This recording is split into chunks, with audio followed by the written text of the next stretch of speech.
Nice.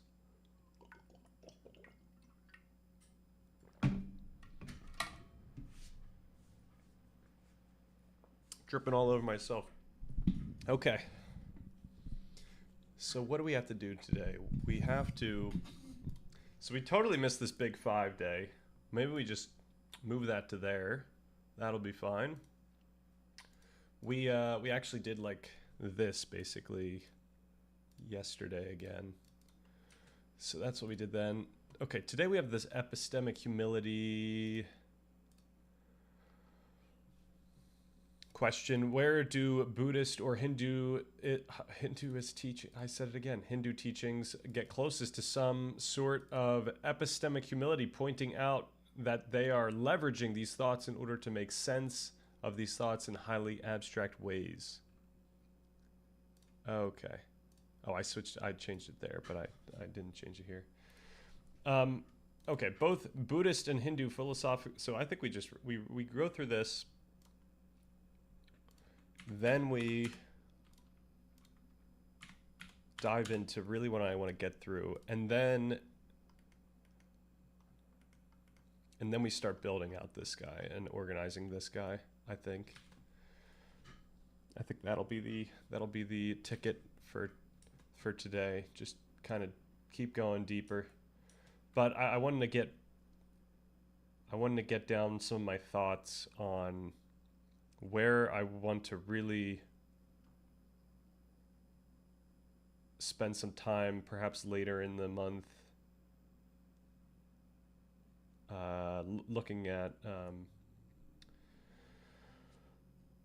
what type of deep dive into like neuroscience do I want to do, or philosophy, or what's going on. Yo, Dharmanam, what's good? All right, we are good. We got more stuff to do. I moved that big 5 thing just to 2 weeks from now because we got to keep going. So we got the epistemic humility question today. Basically, like, what's the closest they get to the epistemic humility stuff? This is kind of what we talked about yesterday. So if this is like basically the same answer that we've gotten in the past, then we don't have to spend much time here. But let's just see. Yeah, okay. Both Buddhist and Hindu philosophical traditions explicitly confront the epistemological paradox of using conceptual thought to analyze and ultimately transcend conceptual thought. Rather than ignoring this loop, the most rigorous schools within these traditions build their entire metaphysical frameworks around it. So yeah, we had that whole discussion of the different turnings and how this has been like a contentious discussion within the field through history. All right, so Buddhism, the instrumentalism of concepts, particularly in its Mahayana dialectics, is deeply concerned with the limits of language and conceptual proliferation. The framework relies heavily on epistemic humility, positioning all philosophical teachings as strictly utilitarian rather than absolute descriptions of reality. So Nagarjuna, which we have not yet included here. Okay, these are different schools, and Madhyamaka, middle way school. So it provides the most rigorous critique of conceptual thought in Eastern philosophy in his... Oh, it's a person. I'm sorry. In his Mula Madhyamaka Karika, and I don't know what the A, like the line over the A means in terms of pronunciation, but he uses highly systematic logic to deconstruct logic itself. His central thesis is sunyata, emptiness, the idea that all things, including concepts, theories, and language, lack inherent independent existence. So, okay, is this the father of, yeah, we got another. I'm gonna half lurk and read a bit. Nice. Those three are all almost synonyms of those three. Like, oh, what were the three?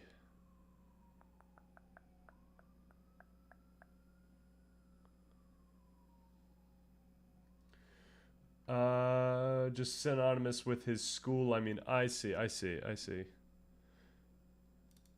Okay, and is this our father of emptiness? Nagarjuna explicitly acknowledges the paradox of his project. He is using logical arguments to prove that logical arguments cannot capture ultimate reality.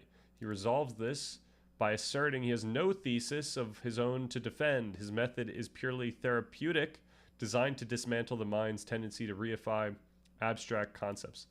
All right, so this makes Nagarjuna the Chad of the month. Chad of the month. In all seriousness, though, every time that we find a philosopher that's going to do this type of thing, that's going to make this type of claim, I'm going to highlight it. I think it's the most important thing that we could be doing right now. Father Emptiness is the Buddha. Okay, did the Buddha, though I guess when I say the father of emptiness, I'm saying like who conceptualized emptiness in such a way that is capturing the essence of what I'm trying to get at here. The cyclical nature or the paradoxical nature of teaching about emptiness. Like that's what I'm looking for. If it was the Buddha, then I would have expected that to be more of a central tenet in each of the branches, but maybe not. This seems like a much newer type of idea. It's a complex topic. Okay. Okay. I'm going to see what Gemini says to this. Theravadins and the Buddha seem to just use it to mean experiences empty of the self. I see. So if I were to crown a person in this cultural history as the father of emptiness, as in the person who actually acknowledged this epistemic humility, would it be Nagarjuna? All right. The doctrine of two truths. Okay, to handle the paradox of using thoughts to dismantle thoughts, Buddhism utilizes the framework of conventional truth and ultimate truth. Concepts, words, and even the Buddha's teachings operate entirely within conventional truth. They are epistemologically functional but ontologically empty. You must leverage the conventional to point toward the ultimate, but the ultimate is strictly beyond conceptualization. Okay. The raft and the finger pointing at the moon. Early Buddhist texts use the parable of the raft. Teachings are a raft built to cross a river. Once on the other shore, carrying the raft on your back is absurd. Similarly, Zen Buddhism frequently relies on the metaphor of a finger pointing at the moon. The conceptual framework, the finger, is necessary to direct attention, but mistaking the abstraction for reality, staring at the finger, is the fundamental epistemological error. Awesome. All right, Hinduism, the sublation of the intellect. In Hindu philosophy, particularly within the non-dual school of Advaita Vedanta, the intellect, buddhi, is recognized as an evolutionary material tool. It is part of the illusory phenomenal world, Maya, and is therefore fundamentally incapable of grasping the ultimate non-dual reality, Brahman. Okay, so the apophatic method, originating in the Brihadaranyaka Upanishad, the epistemological method of neti translates to not this, or neither this, not that, or nor that. It is an analytical process of negating all conceptual identifications because the ultimate reality cannot be an object of thought, since it is the subject doing the thinking. An abstract thought about reality must be systematically negated. Epistemic humility here is structural. The mind is trained to exhaust its own conceptual limits until it recognizes its inability to capture truth. Okay. And then Tibet ran with these broader ideas about emptiness. The issue here is that emptiness means different things to different traditions and variations within members within traditions. If you narrow it to the emptiness of concepts, then maybe you crown Nagarjuna. If you mean emptiness of the self, then it's the Buddha. If you mean emptiness of all forms, then it's the Buddha after his death. Yeah, I think I'm less concerned about the semantics of emptiness here. I'm really concerned about the epistemic humility aspect. This is the main point I'm trying to hone in on. Who's acknowledging this paradox?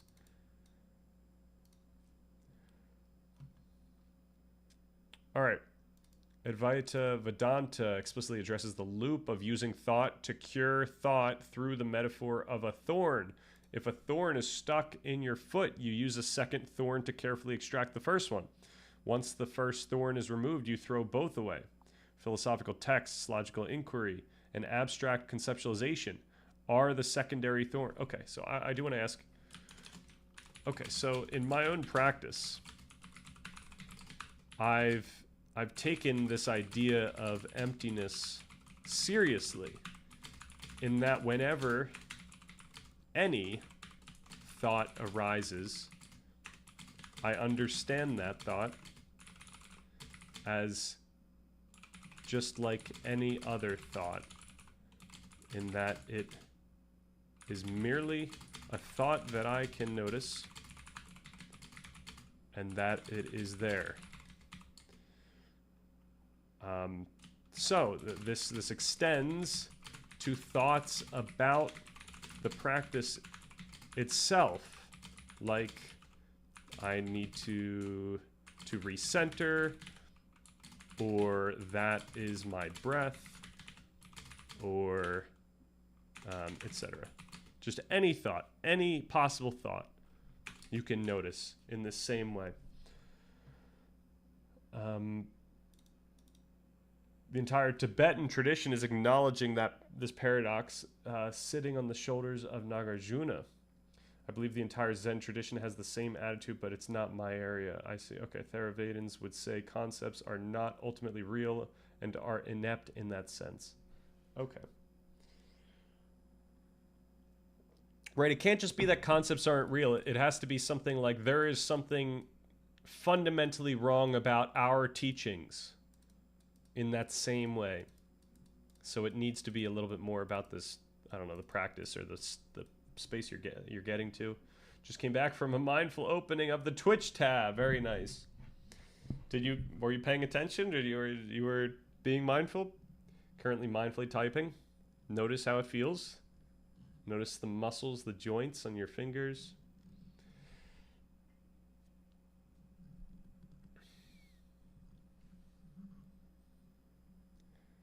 Okay, and then basically my criteria is notice anything that is noticeable.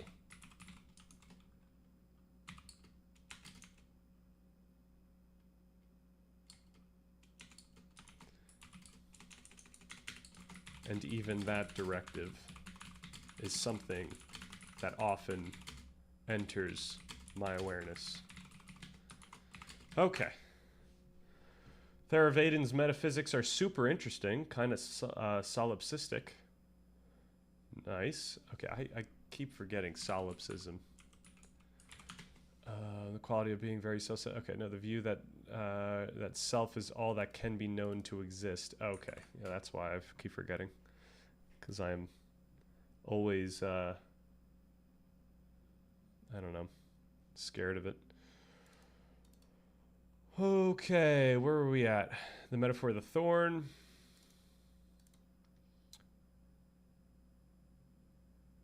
Philosophical text, logical inquiry, and abstract conceptualization are the second thorn. They are necessary to remove the initial thorn of ignorance, but they must ultimately be discarded. Okay.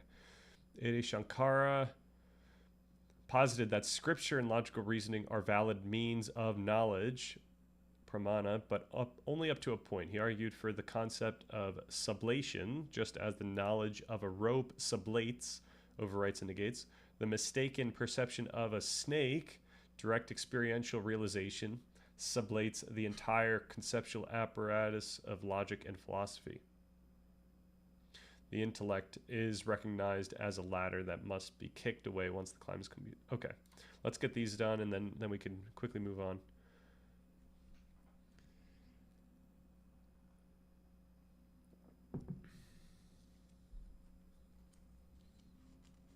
I guess ironically, even though this is meditation month, I'm trying to get through a lot, and there is a lot to get through, so I'm trying to move quickly. All right. The architect rather than the father. If we are handing out crowns, Nagarjuna certainly deserves one, but father might be a slight historical stretch. It would be more accurate to crown him the chief architect or master logician of emptiness. The concept of sunyata, emptiness, actually predates him. It was present in the teachings of the historical Buddha as a meditative state and an observation about the lack of a permanent self. Shortly before Nagarjuna's time, the early Prajnaparamita, perfection of wisdom, sutras expanded emptiness to apply to all phenomena. However, Nagarjuna's genius was taking this deeply mystical meditative insight and building an ironclad, logically unassailable philosophical framework around it.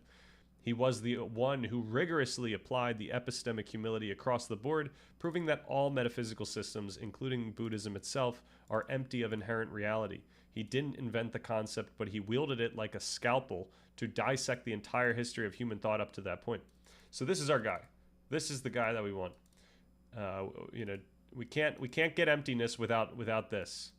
This is the logical conclusion or implication of emptiness. So, all right, catching this. Okay, so and then maybe a question of like which branch of which sub branch of these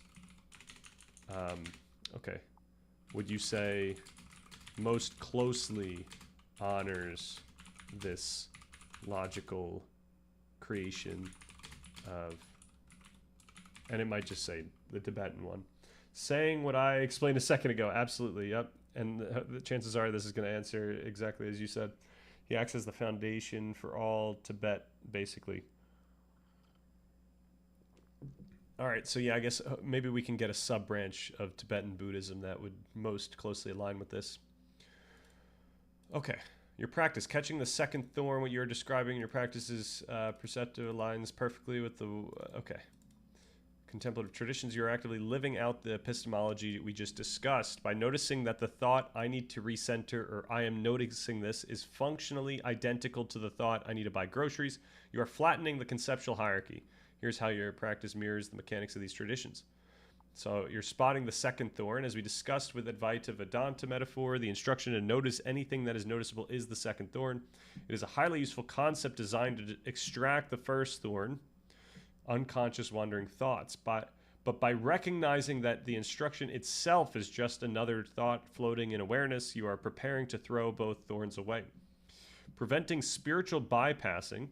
A common trap in meditation is replacing ordinary egoic thoughts with spiritual thoughts and mistaking that for progress. The mind creates a new, subtler identity as the good meditator. By treating the meditative directives as just more empty phenomena, you are sidestepping that trap entirely. Okay, in traditions like Mahamudra, Dzogchen, or Advaita self-inquiry, this exact recursive loop, noticing the noticing, is the threshold of a major shift. When you realize that the directive, the labeling, and the evaluating are all just objects appearing in your awareness, the boundary between the thinker and the thought begins to dissolve. The criteria, noticing anything that is noticeable, is a refined razor. It forces the mind to constantly let go of the tools it is using to stay awake. It is epistemic humility in real time. Practice not as a philosophy, but as a verb. As a verb. You have that three-layered philosophy with Nagarjuna in the middle, right? Related to consciousness, maybe, perhaps. Do you think it's going to give us a new look? Something that we have not covered in the past? Something that would be... The default... As a relativistic theory of consciousness. Who are we looking at here? Near Le Havre. All right. All right. Where did my summary go?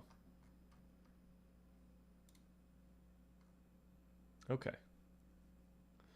This video features physicist Bava's relativistic theory of consciousness, arguing that consciousness is a relative, not absolute property. What is that going to mean? What are we going to mean by this? Theory suggests that subjective experience is a physical property emerging from a cognitive system's internal simulation where good and bad feelings are as real as spatial location. Okay. The conversation begins by highlighting the explanatory gap in understanding consciousness, the difficulty of reducing such a blah, blah, blah, blah, blah, blah, blah, explains that while brain activity correlates with consciousness experience, simply understanding neural computations isn't enough to explain how subjective qualities like color or 3D emerge. Consciousness is defined by something that it is like to be a creature as proposed by... Okay. Let's get all this early stuff out of the way. This likeness is what differentiates states of awareness. Yep, who cares? Let's go. The theory posits that consciousness is a physical property that arises from the causal relations within a cognitive system's internal simulation. He uses analogies. Okay, we don't need that. We don't need the Plato's cave to explain the blah, blah, blah. It's a metaphor. It's probably not a great metaphor, but it's a metaphor. The theory is relationalist, meaning that consciousness is not reduced to physics, but rather emerges as a distinct physical property within an intrinsic frame of reference, similar to how location in space is a property that arises from causal relations. Okay, what are we adding? What is being added by that framing? So the theory introduces the concept of an intrinsic simulation frame where the cognitive system simulates both the external world and itself. Within this simulation, affective valence acts as a variable that manifests as a physical property of objects.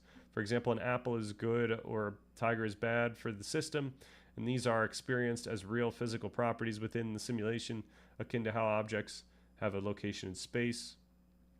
According to Le Havre, current AI and large language models are not conscious because they lack simulation of themselves and affective valence.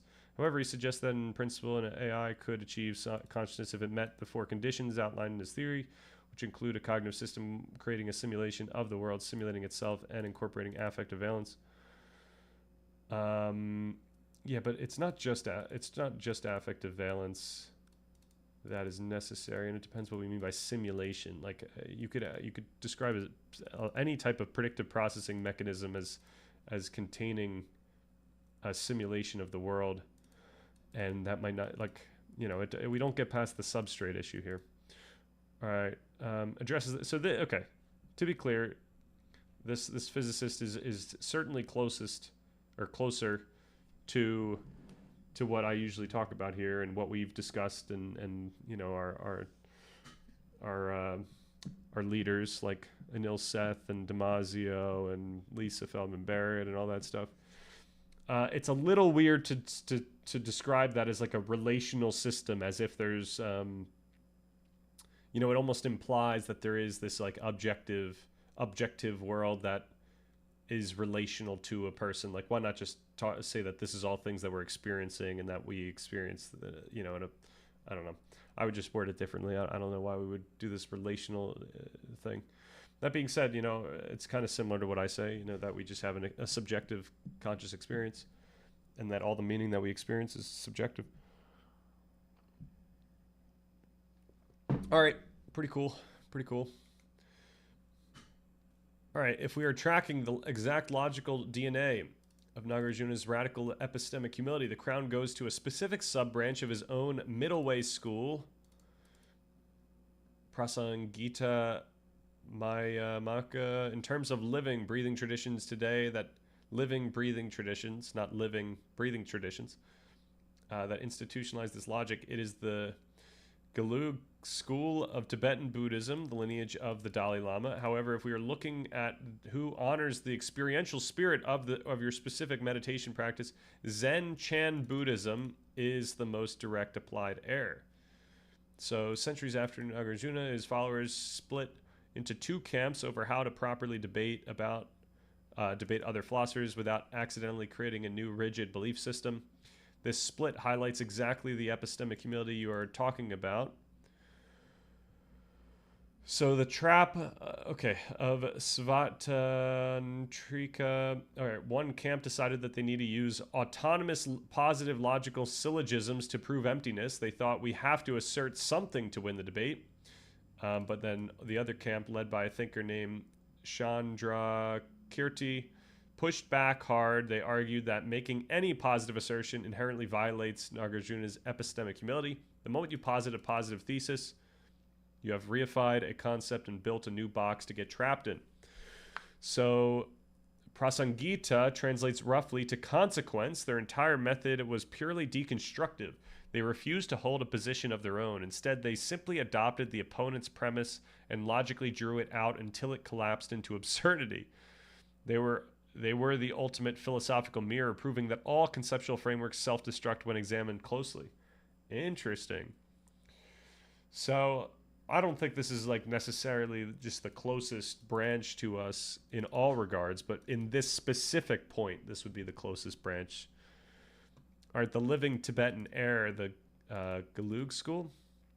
If you want to read the people who kept this exact logical machinery alive, you look at the Galuge school of Tibetan Buddhism, founded by Tsongkhapa in the 14th century, declared that was the absolute pinnacle of human philosophical achievement. In Galuge monasteries today, monks spend years engaging in high-speed, highly formalized logical debate. The goal is not to prove a holy doctrine, but to use prasangika logic to ruthlessly hunt down and destroy their own mind's subtle tendency to reify concepts. They use logic to exhaust logic. This is insane. What? What is going on here? Okay. We have a little section for this, right? Taxonomies of meditation culture. Okay. We have to add this one.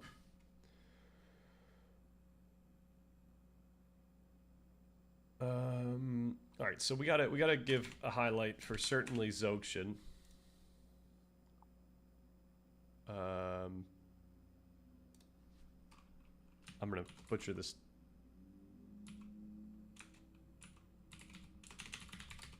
Is that how to spell it? Oh, killing it. And then we're gonna have to give a highlight for Luke's School of Tibetan Buddhism. So this is gonna be something like epistemic humility. This is gonna be something like I don't know, paradox of the self, paradox of subjective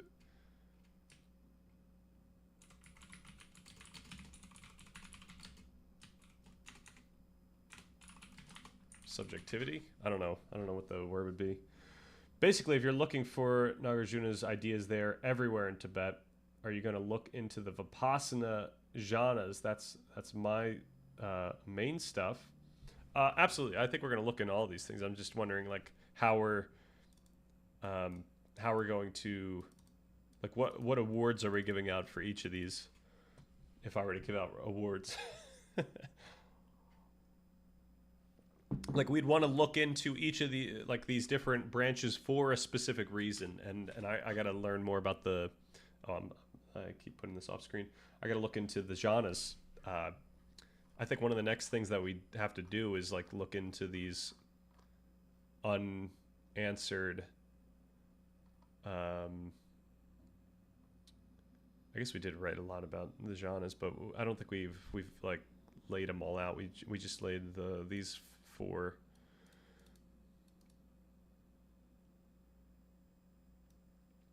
But the jhanas are doing something completely different than what those other schools are doing. Like, you know, I would say these are both, I don't know, insight practices about some aspect of our experience, whereas these are insight practices. Actually, they're both insight practices about some aspect of our experience, but these are more like ontological, epistemic, and these are more like the jhanas is more phenomenological, which is really important, right? Like, you know, when you go through these meditation practices, like, what states can you arrive at and that's like the phenomenological thing to appreciate. And that's something that I wouldn't want to look into the Geluge school for, but that's something that we would want to check out for the jhanas. Now, granted, for our purposes, I don't know how important the jhanas are. I mean, it's really important that we do that we in part one of the document. This is like part one of the document where we're teaching. I don't know, something about how we can think about all the meaning we experience.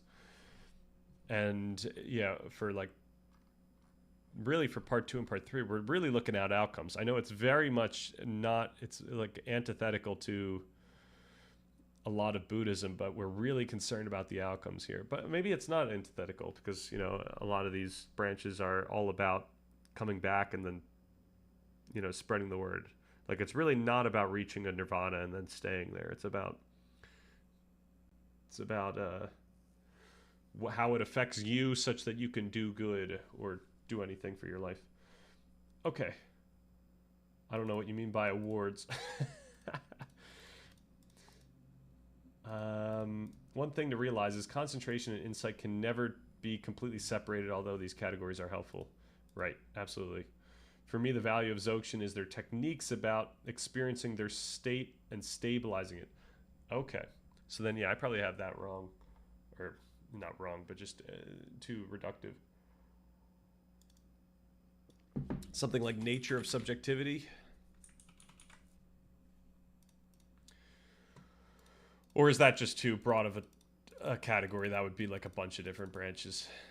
Like what does Dzogchen excel at that other schools don't excel at? All right, the living Tibetan air, right. The experiential air, Zen Buddhism. While Tibetans preserved Nagarjuna's exact logical mechanics. Okay, so let's write this down. Okay. Then we might want to do Zen Chan Buddhism. Preserve the attitude and applied it directly to meditation cushion, which sounds exactly like what you're doing. So interesting. It's not taking the background of this text right now, so I can actually copy and paste formatting. What did I do differently? What did I do differently? I don't know. While the Tibetans preserved Nagarjuna's exact logical mechanics, Zen Buddhism preserved the attitude and applied it directly to the meditation cushion. All right, so burning the sutras, Zen historically developed a radical distrust of written philosophy, recognizing the exact danger Nagarjuna pointed out. People worship the finger instead of looking at the moon. In Soto Zen, the practice of shikantaza is precisely what you described in your own practice. You sit and you let phenomena, thoughts, sensations, directives arise and pass without grasping them. When the thought, I need to focus on my breath, arises, Zen treats it the same way with the same empty weightlessness. Treats it with the same empty weightlessness as my knee hurts. Rinzai Zen uses koans, unanswerable riddles like what is the sound of one hand clapping? To intentionally break the conceptual mind is the psychological application of Nagarjuna's logic, forcing the intellect into a paradox until it surrenders and gives way to direct non-conceptual awareness.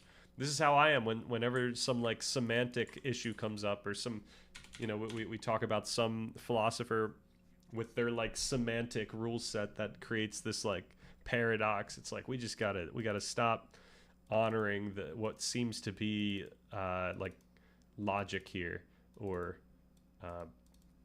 deductive logic. We got to be very careful about linguistics. Are your practice essentially doing that? Okay. The non-dual state is what it excels at. The thing about just sitting is it shows up all over the place. Tibets do heaps of it. Okay. All right. So this would be something, so I just do non-dual state here. What particular, what does Dzogchen excel at in this same vein? Okay, this is all this stuff that we've just discussed is a good path to this next convo I want to follow up with. Wait, what's going on here? Is this something we did yesterday? Yeah, this was the convo that knows about this document.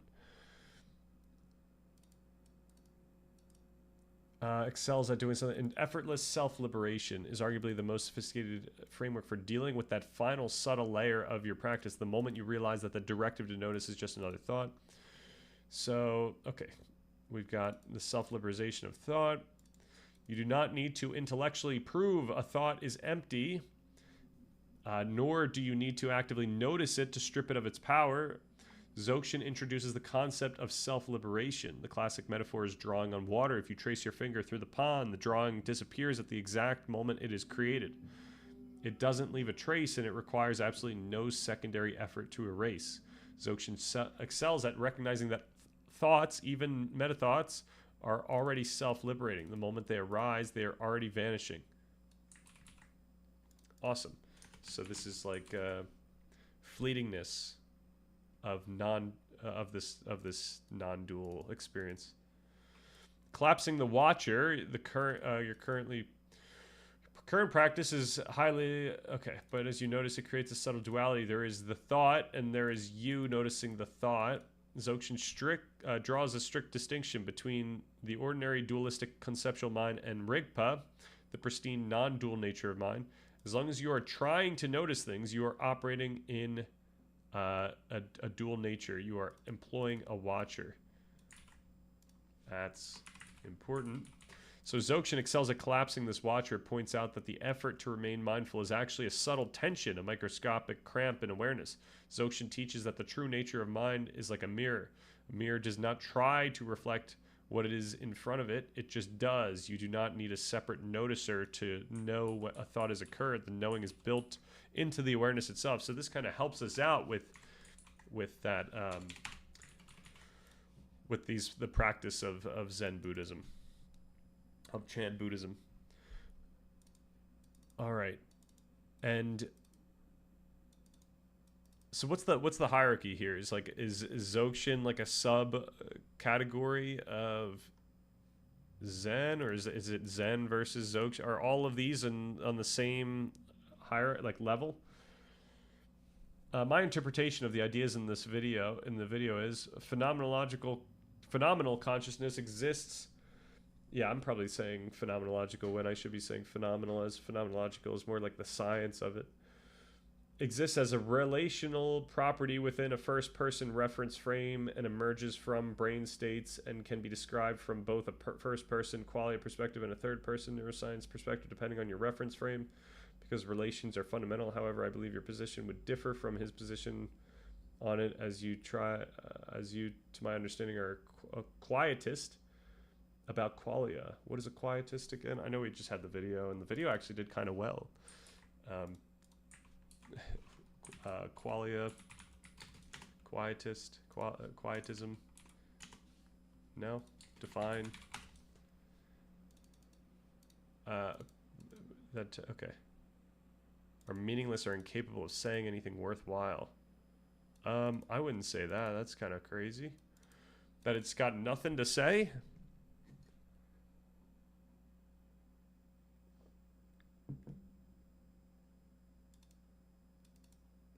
I mean, it's like nothingness is in the same way that we're talking, the same way that we're talking about nothingness or emptiness in this discussion. It's, we're making a philosophical claim, but we're not making a pragmatic claim about what we should do about our qualia. Certainly we should operate off of the qualia we have. Now, yeah, I don't like the idea of talking about first person versus third person. Perhaps this is kind of ironic to bring up in our discussion of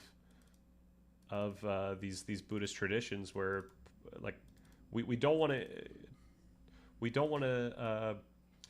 When talking about consciousness, we kind of have to be careful with any type of dualism here.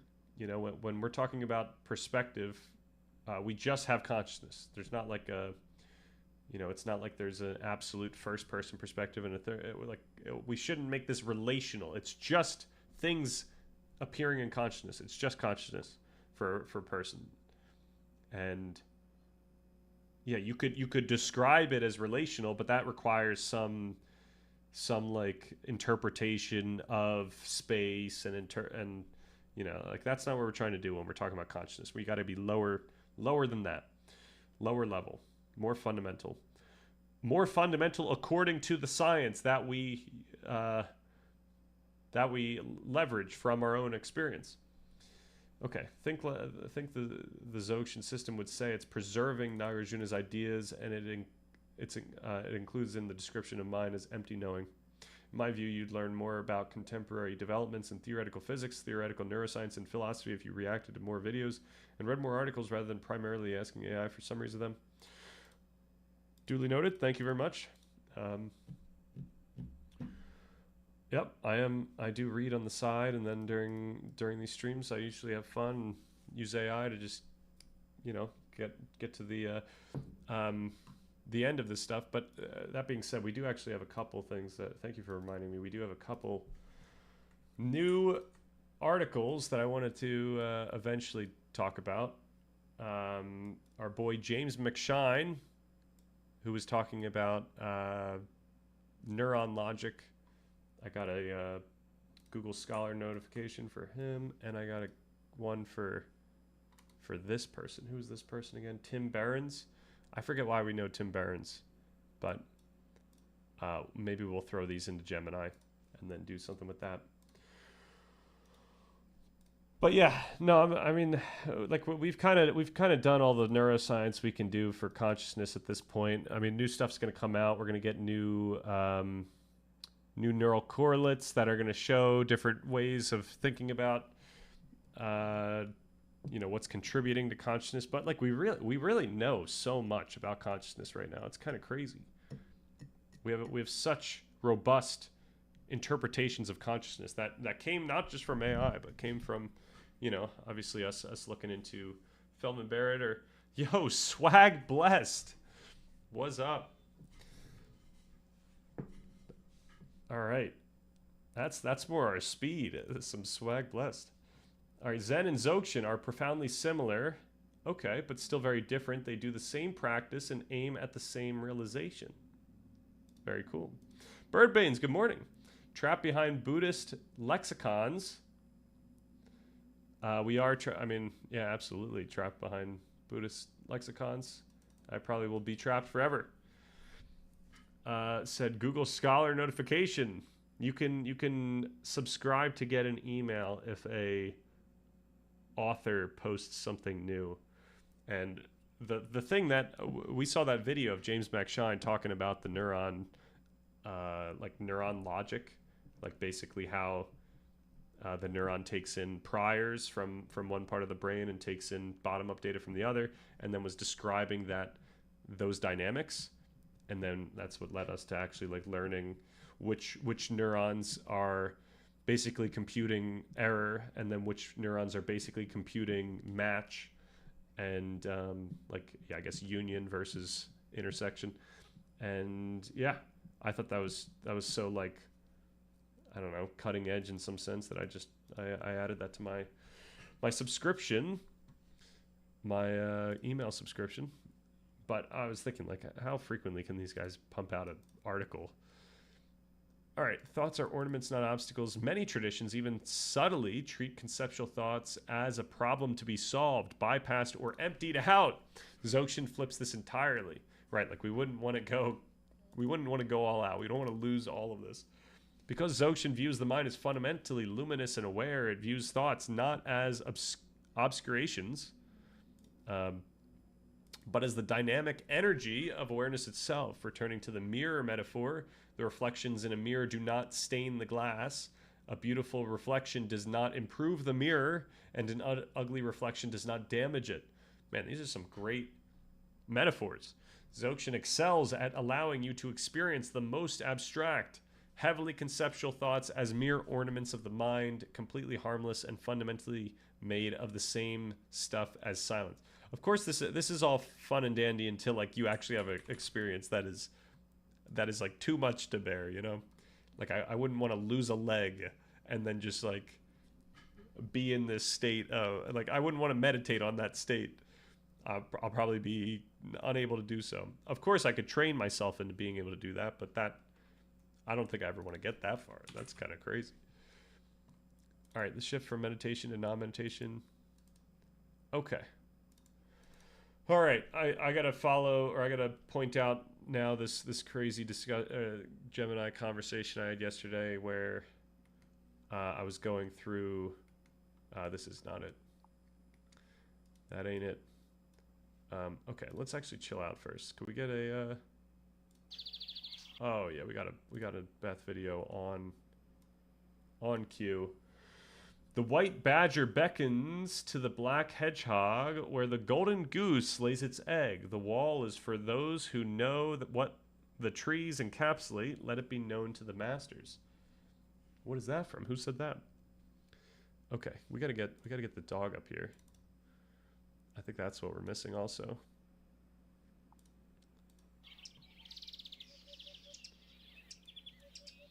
A patchwork fat American burger does not improve the mind nor stomach, just as the carrot does not improve the master's writing, nor their eyesight, as we've discovered. Hello. Oh, we are outside. We are outside.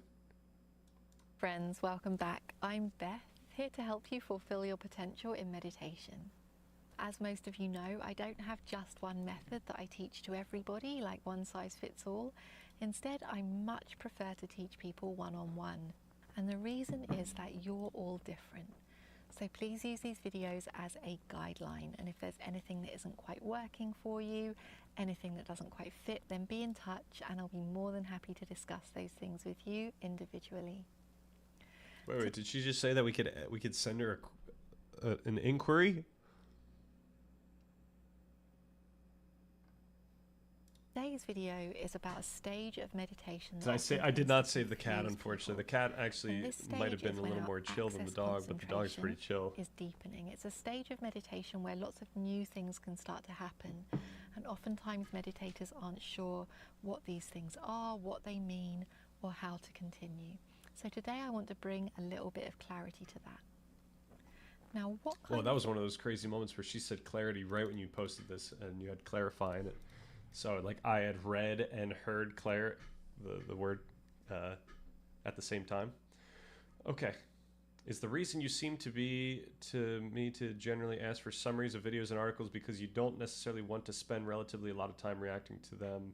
On stream, yeah. I think on stream, like reading stuff and watching long videos and doing all that takes a long time, and often if I really want to pay close attention and I want to learn, like, it requires a lot more out of me than what I think I could just do on stream, unless we're having like one of those days. But also it's tougher for me to learn. Like, the nice thing about AI is I can ask follow-up questions.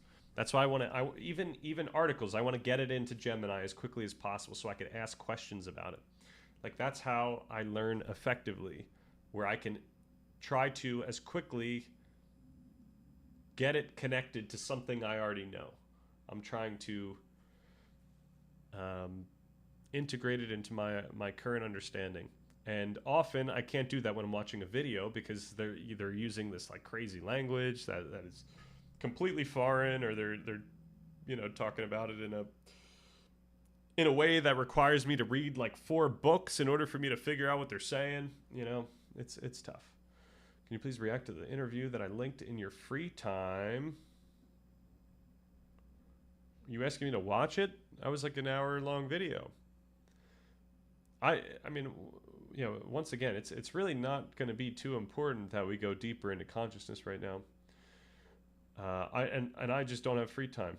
I've got things I need to read. I'm trying to read things I need to watch, trying to watch. I try to stay up on politics because this is a really, really important year. I'm running out of time. And yeah, and then I still fortunately have a little bit of extra time to just chill out. Okay, this should be my long to medium term Vipassana goal. Ooh, ooh, hoo, hoo. Okay, you're saying from this video?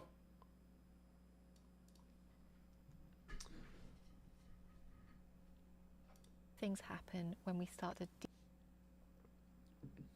Maybe we can close out the stream with the second video. Stage called The Arising and Passing Away. Ah, okay, okay. So yeah, let's end on that so that I remember it. Remember our cognitive bias where we better remember things that happen at the beginning and the end. So maybe if I put it at the end, I'll better remember it. deepen our access concentration. Well, the first thing to note is that at this stage, our meditation is quite stable. It might be that we're able to focus on our meditation object without too much trouble for most of the meditation sitting. And usually at this stage of meditation, we're also able to repeat that across sittings. So over days or weeks, we might notice that most of the time we're comfortably focused on our meditation object. The most coarse of the hindrances will have fallen away. We might still notice there's some restlessness, some dullness, maybe some agitation sometimes. But again, the majority of the time, we're able to focus quite comfortably on our meditation object. At this stage of practice, we naturally start to disengage from the five senses. So we're no longer using our eyes, our ears, nose, tongue, and body, because we're spending most of our meditation time using our mind to focus on the meditation object. And as we do this, this is where these new strange things start to come in. Because we have no perceptive habit for focusing directly with the mind for a long period of time, our perception is used to using our eyes and our ears to navigate the world, to navigate our sense of distance and space and things like that. And so what are these strange things that happen as our access concentration starts to deepen? Well, some things that meditators report are, first of all, strange things with the body. So it could be feelings like the body's floating, the body's dissolving, disappearing, expanding, contracting. It might be things to do with sensation, so floods of joy, floods of happiness, waves of heat, waves of cold. Again, feelings of expansiveness or of contraction. Things might seem very far away or very close. We might get strange perceptions of time, so we might have meditated for half an hour but it just feels like a few minutes. Or we might have meditated for a few minutes and it feels like half an hour. And we might get perceptions of light arising in the practice. It might be broad light that floods our awareness. It might be localized light. It might be flashy lights like fireworks. And we might also get different types of images come up. It might be images of beings, images of things that we don't recognize or we do recognize. When all of this comes up in meditation, oftentimes for meditators it can be scary or exciting or overwhelming, and oftentimes we might misunderstand the stage that we're at. We might misunderstand some of these things that we're experiencing for being maybe the end goal or what we should be aiming for. Okay, so introduction, then we get to see what happens when you enter these states, or you know, once you get to the point where your mind is you know, it's already trained the stuff that you're usually dealing with, and now new stuff comes up. And I think that the end here might be like the skills that she's referring to, the how to navigate access concentration once you get to that aspect. Okay. State. Okay, second Vipassana jhana. Access concentration is a good concentration goal. Question, are you actually practicing meditation or just hoping to capture the literature on it? I am practicing. I started like in November. I started with 10 minutes and I've been adding 5 seconds every day, and I've missed 2 days so far. So I'm at 19 minutes and I don't know, 25 seconds maybe. And yeah, for the majority of this time, I've done it all over the day. But recently, for the past like 2 weeks, I've been doing it just before going to bed, which I do find to be quite nice. But it does cut into my reading time, which is not great. Okay, out of curiosity, can you please link some of the things that you are reading currently? A reason I ask is because I'm interested in reading relatively more about psychology. Oh, I would highly recommend. I mean, if you want to read more about everything, right? Like, if you want to read more about everything, then I would highly recommend Sapolsky's Behave. He describes everything that contributes to our best and worst behaviors. So you do a behavior right now, right? Boom, whatever it is. What is contributing to that behavior? And, it's very similar to the thing that, the perspective we take in the document where it's like, okay, you have a thought right now. Or you behave, right? Perhaps you have a conscious thought or you behave. Like, I try to be more general. It's like, what is affecting your experience right now? I mean, for part one, it's really about your conscious experience. But it's a similar thing. He goes through every single thing that contributes to your behavior.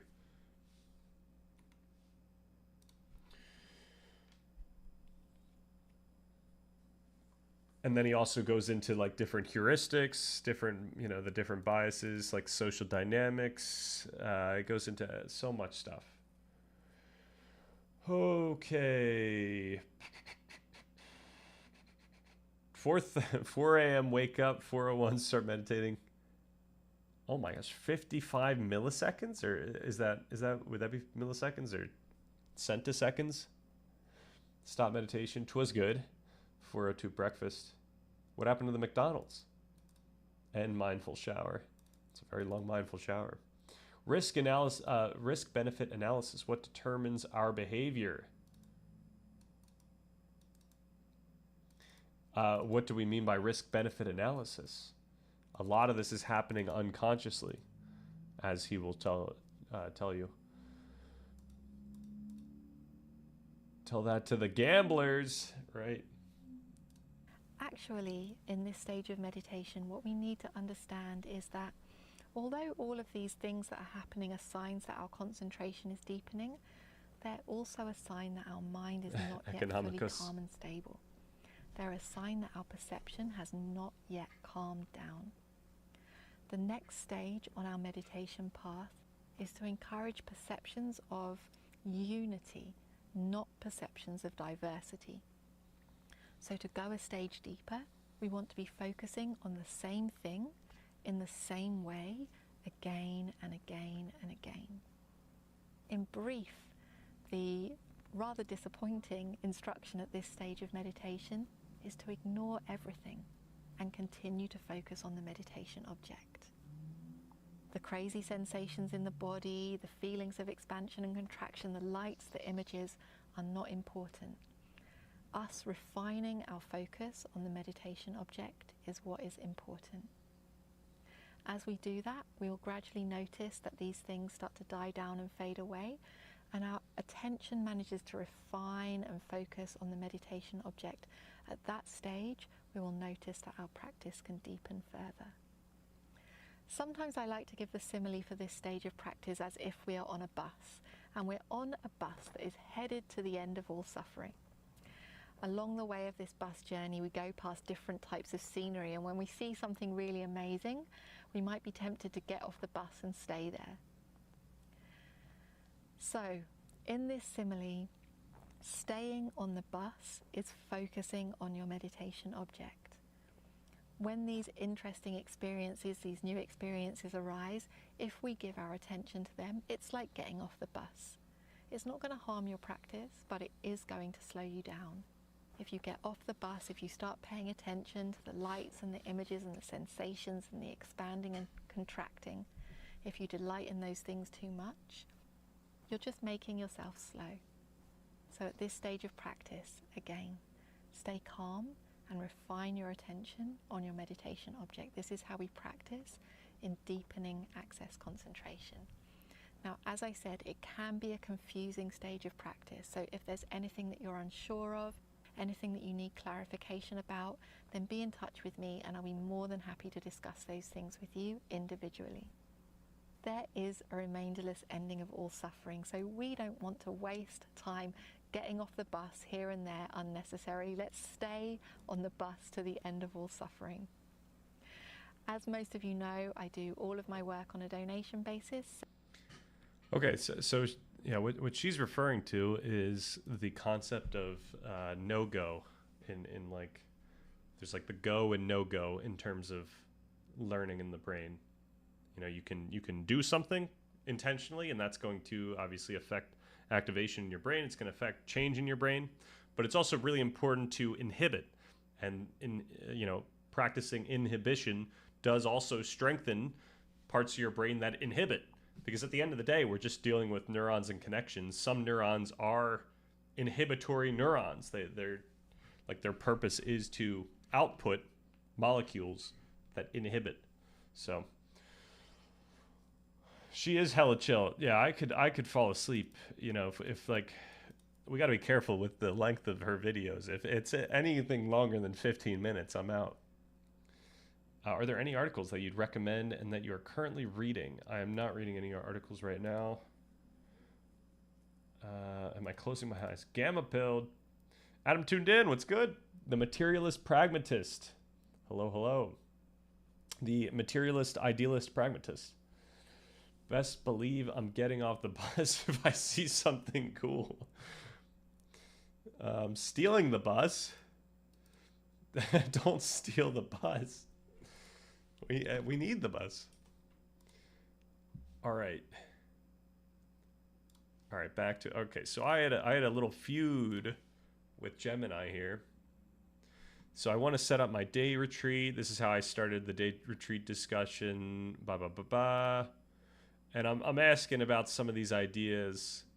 I was talking about the TV idea, like watching the static video, and it's telling me like, hey, a television emits artificial light, operates on a refresh rate that affects your visual cortex and presents a 2D framed image. It keeps your mind in a state of consumption rather than observation. And then calming music is still is designed to manipulate your emotional state. The reality, if you feel agitated, the practice is to investigate the physical sensation of agitation, not to play a soundtrack. Okay. Oh, this is later. It was giving me guff about listening to calming music. And then, yeah, I was telling it, I'm trying to optimize this day where I don't get too bored throughout the day. So it was saying, hey, like, this is what you want to be meditating on. It's like, yes, but I also don't want to, I don't want to be so bored that this is something that I don't enjoy and feel like the day later, it's like, oh, I don't want to ever do that again. I have a recommendation to ask AI related to the science of learning. Okay, I don't know if we could go too deep into it, but we can definitely write it down, especially for the learning day. We've got learning month. We've got learning month coming up. When is learning month? I'm excited for learning month. That should be pretty exciting. August, learning and acquiring skills. Like, this should be the really useful month.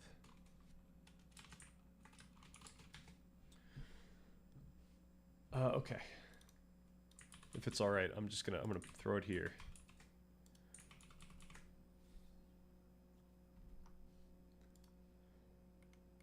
Thank you for the rec.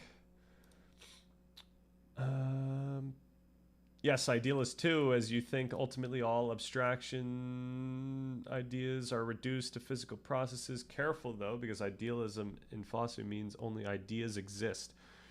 Right, I'm an idealist in the sense that I think all meaning comes from consciousness. That the source of all ontology is consciousness, which makes me not a physicalist. Like that's much more idealist than physicalist.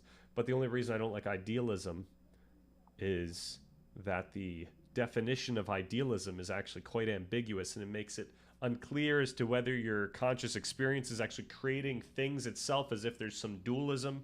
So Yeah. Um, you can get bored of meditation. Well, it's more so that you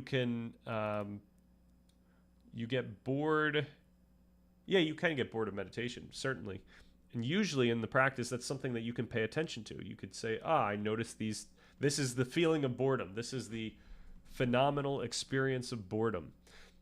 Now, that's fine. That's a good thing to do, especially if your practice is not too long. But if you're meditating, so imagine you have never meditated before and you have to now meditate for 8 hours. Like that is going to be insufferable. That would be so terrible that you would despise that experience. Ask AI what experiences you can expect on your retreat. Oh, that's a good idea. Um, okay. What experiences? So this is really early in the convo, so we're gonna have to go for a while before I could ask this question.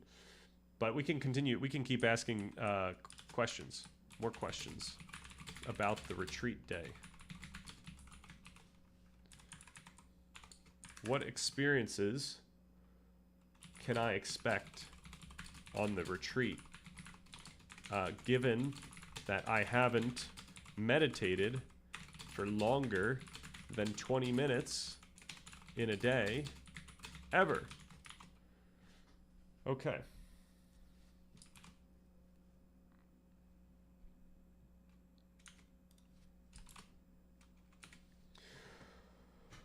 Okay, so then we got this whole content. Okay, we got validating ideas that we said. Okay, and then I push back. I say I don't understand how artificial light, refresh rate, 2D, framed images at all a hindrance to mindfulness, and more so than if I were merely doing the Windows sound meditation or when I'm walking outside, which would be much more stimulating. Just because we quote unquote know these facts about the experience, and these facts come with some negative connotation. So facts like a refresh rate or it's artificial light, what is actually different regarding the experience? It's not like our brains evolved to experience screen images as quote unquote lesser. I don't think refresh rate really matters for us. I need some consistency with these rules. So it's as if I don't have agency over this day. My concern is more so the prospect of staying in my small apartment for the entire day without the usual simulation of that takes me out into the world. Like when I go on Reddit. Granted, I understand that the goal here is to cap stimulation, but I would like to exist and mindfully observe in a nature setting, which I can't do near my house. If we are overly concerned about manipulating our emotional states, then why do retreats that happen out in nature? Why not in a dark, blank room? Why not in a room with an uncomfortable features or loud sounds? In my mind, one of the aims of meditation, depending on the branch, of course, is to better understand any experience, including eating, which is a pleasure, or showering, which is a pleasure. Perhaps I would like to meditate on when my mind gets influenced by music. If I only meditate on the least stimulating material, then perhaps I am not prepared for stimulating material throughout my everyday. Perhaps that is nevertheless not the function of a retreat. I understand that I can pay attention to the feeling of boredom. That is what I must do during the retreat. Before the retreat, however, I can be concerned about whether the experience will be too dull, and I'm trying to be compassionate towards my future self. I would like to feel bored during the retreat, but I would also like to associate the retreat with excitement and discovery, even if these are quote-unquote artificial in some sense, since they aren't all originating from discoveries of the mind. I would like to have 3 shorter... Okay. And, yeah, so it kind of gave... Okay, so yeah, it kept pushing back, which this is kind of interesting, and I also like a great learning opportunity here. So I can't remember the last time I got bored of literally anything. Ever since I started taking Vyvanse, I agree. Do you crave stimulus? Do we crave stimulus? I think I do. I don't know. Like when I open up Reddit, or when I check out if I have any emails, or, even when I when I open my window and I see what's outside, that's a stimulus. Yeah, I think when we say stimulus or stimuli or stimulating stimuli, I think we just mean anything that's like dynamic and interesting enough. Now, granted, if we meditate all day, then the threshold for what is stimulating is significantly lower, and you can become stimulated by a bunch of different things. Okay, sit long enough, you will probably get bored or restless. Even you too? Yeah, odd. 2 hours sit, there is some boredom along the way for me. Yeah, I mean it's the same idea of like, you could will this on yourself if you wanted to. Try spending 3 hours on TikTok and then try sitting for 5 minutes doing nothing, and you'll experience the negative. I mean, really what you're experiencing is a drop of dopamine. You're getting less dopamine than you want. And when I say you want, I mean not consciously, but like, you have just now created a baseline of dopamine, and now you are under this threshold. It's going to be an uncomfortable experience. Guess the overlay still has sway out of habit. I mean, we're just dealing with, it's not just the overlay, it's the underlying processes. It's parts of your brain that want that dopamine, that sweet, sweet dopamine. Okay, dark retreats. Get in your cave, buddy. This samsaric fool still craves. Exactly. So, okay. The hindrance of the screen is not about negative connotation. It is about the direction of attentional effort. In cognitive neuroscience, there are two types of attention. There's top-down, so we know this, goal-driven, you're doing it, and then bottom-up, stimulus-driven attention where the environment forces you to look. A screen emitting light directly into your retinas is an engineered bottom-up stimulus, even a static for. So, I mean, what it's saying is ridiculous right now. Certainly, everything that we deal with is dealing with like bottom-up and top-down stimuli. The question is, how much bottom-up are we getting? We're really just concerned about, like, if I were to watch a video that was constantly changing, like it was a rapid changing of a bunch of different scenic landscapes, then yeah, that would be quite stimulating, and that would affect the rest of my day and the rest of my experience, which is why a like static video of a nature scene without any people or without too much sound, just nature sounds, like that's very low stimulation, except it would also be a lot more stimulation than I would just get in my apartment. So, but then it was saying, like, when you look out a window, you must generate the presence required to observe the scene, as if there's like some significant difference. But I don't know, engineered emotion, and then it's giving me some guff about this music. Music has an agenda. Even ambient vocal-free music was composed by a human mind making specific harmonic choices to induce a specific neurochemical state. Okay, the boredom discover integrating the. Okay. So then I say, okay, I completely disagree with how you're framing the screen versus reality setup. In each case, light is hitting our retinas as bottom-up signals. I have been studying neuroscience for the past year. Please don't give me some framing that would be incredibly inappropriate. A screen is full of a bunch of stimuli. I can simply direct my attention at some aspect of the scene, whether that is grass or whether that is waves or whether that is trees, depending on the scene. To be clear, I'm referring to a video in which a static camera is sitting in nature with no people for hours at a time, no editing. Okay, and then I said I wanted to add strength training. Also, please do not give me some heavily weighted ontological statement like nature is indifferent. There's nothing in the physical makeup of nature that says it's indifferent. This is a cultural interpretation we've arrived at, just like many others, such as nature is chaotic. Mr. Jordan Peterson. You are also presupposing something about the quality of the meditation practice as determined by whether the stimulus was manipulated by a human, which, while I understand some people have that interpretation, this is rather arbitrary as far as I am concerned regarding my practice. Stimuli is stimuli. Some is more stimulating than others. I don't want to have a blank wall retreat. The only way we can differentiate some experiences with others is merely by how stimulating the experience is. For example, how much does it activate the salience network? In all these examples, I'm not trying to carry on too much dogmatic baggage and simply consider what I'm looking at, what I'm looking to get out of the practice. I don't know if we have enough empirical evidence that there is a quote-unquote optimal way to meditate that leads to the states of mind that we can actually empirically validate. which which are certainly different than untrained minds. Okay, then I give my intuition, which is where I really wanted this conversation to go, and really is what I want to get out early in this month. I want to get my speculation out early in the month, so that we can discover how to go about what we look into. I like it dark and complete silence. Nice. So, is consciousness still in your book all reduced to physical matter? You can't have the consciousness without some physical stuff, no? So the idea is that we can talk about experience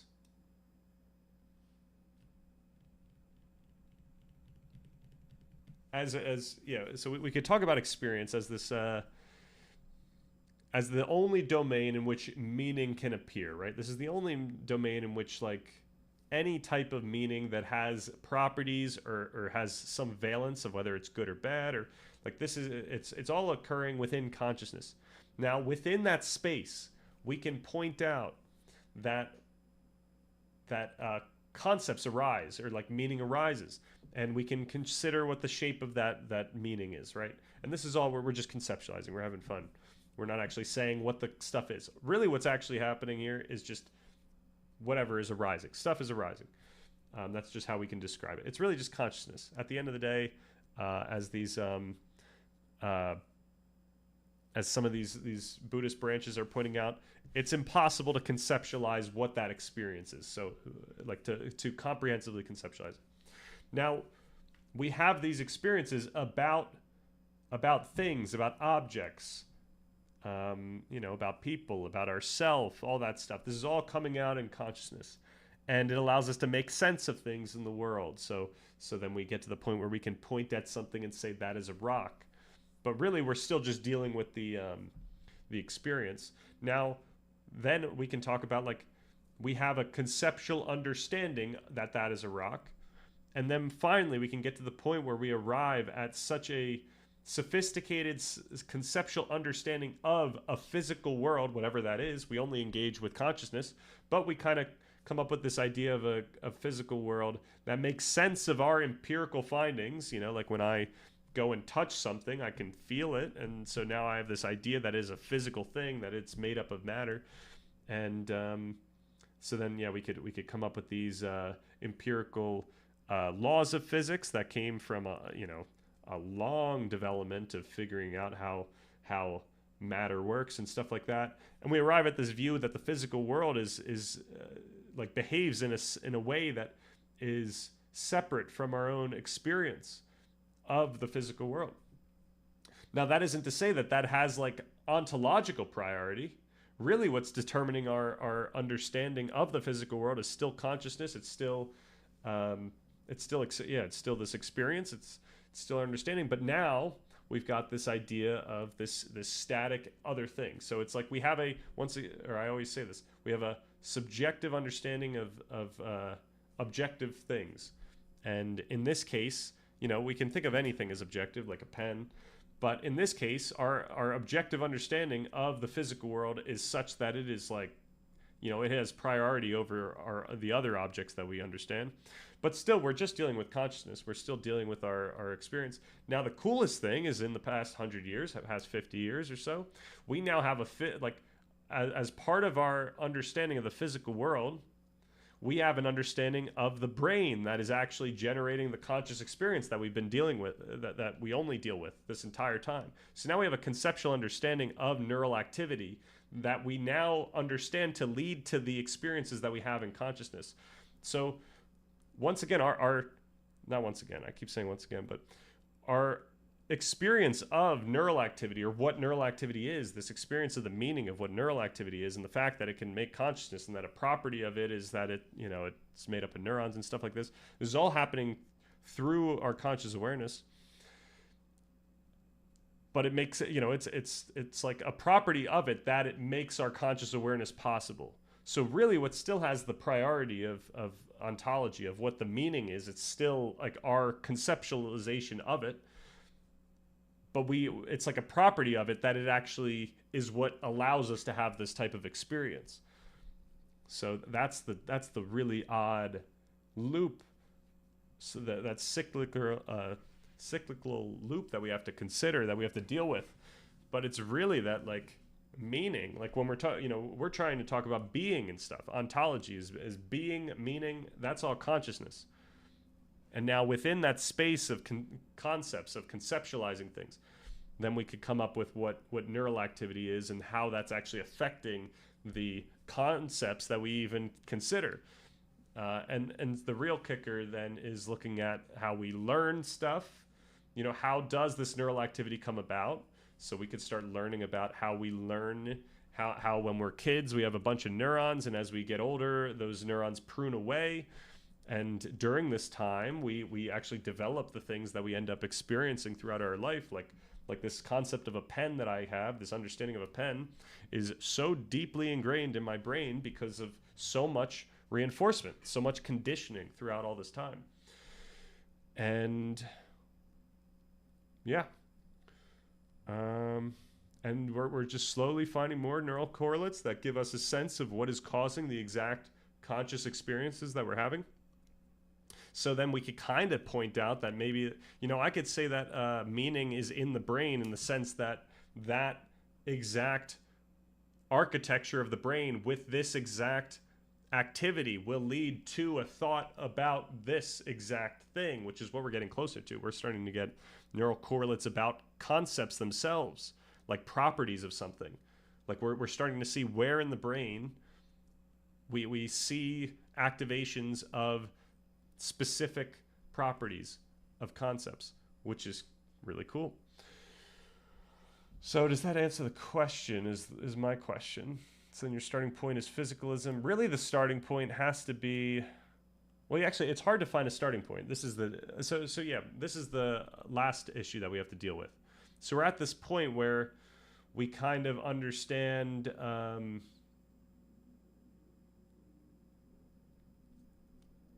we're at this this cyclical point where we don't quite understand what should I say?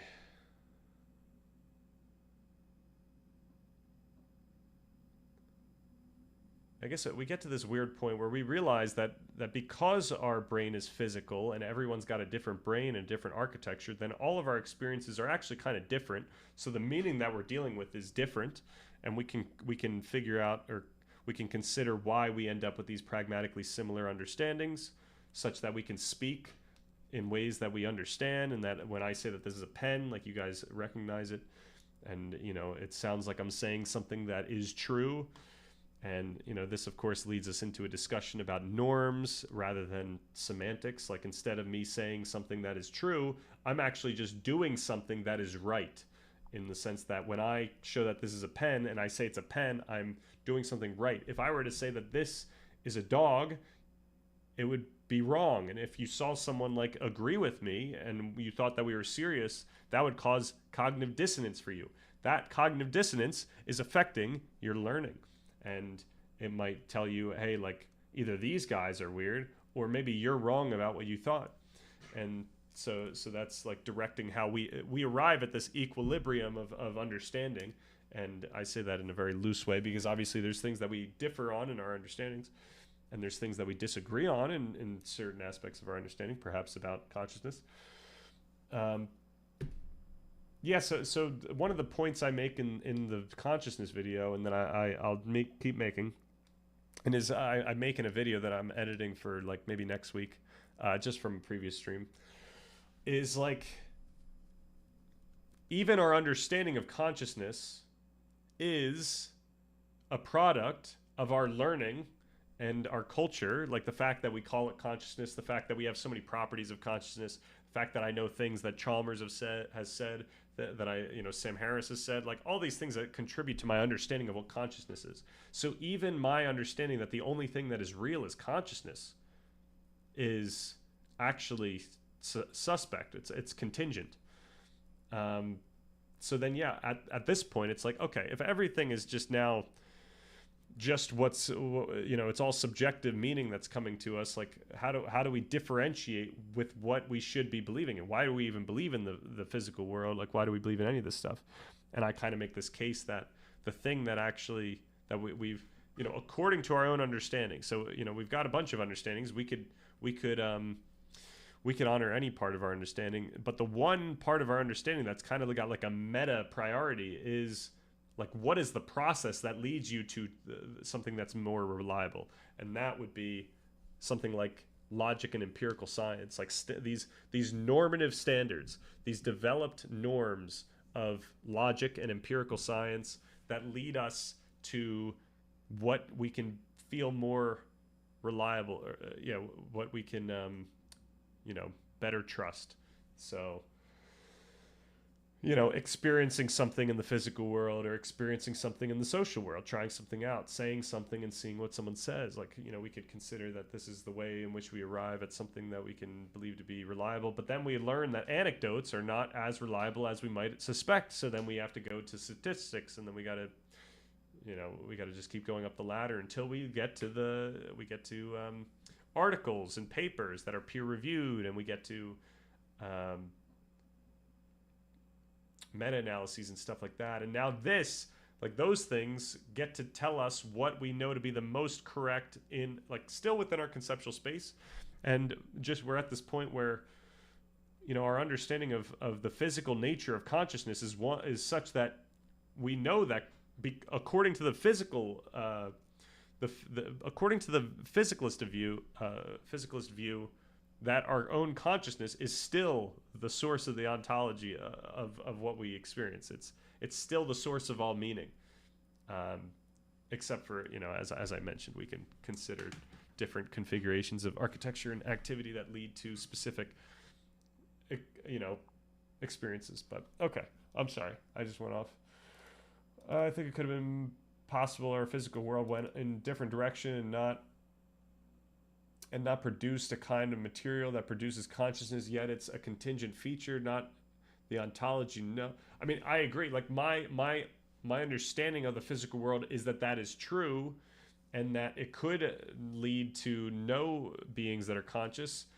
But that being said, in a world without consciousness, there's no meaning to any configuration of matter. Like, there's no patterns.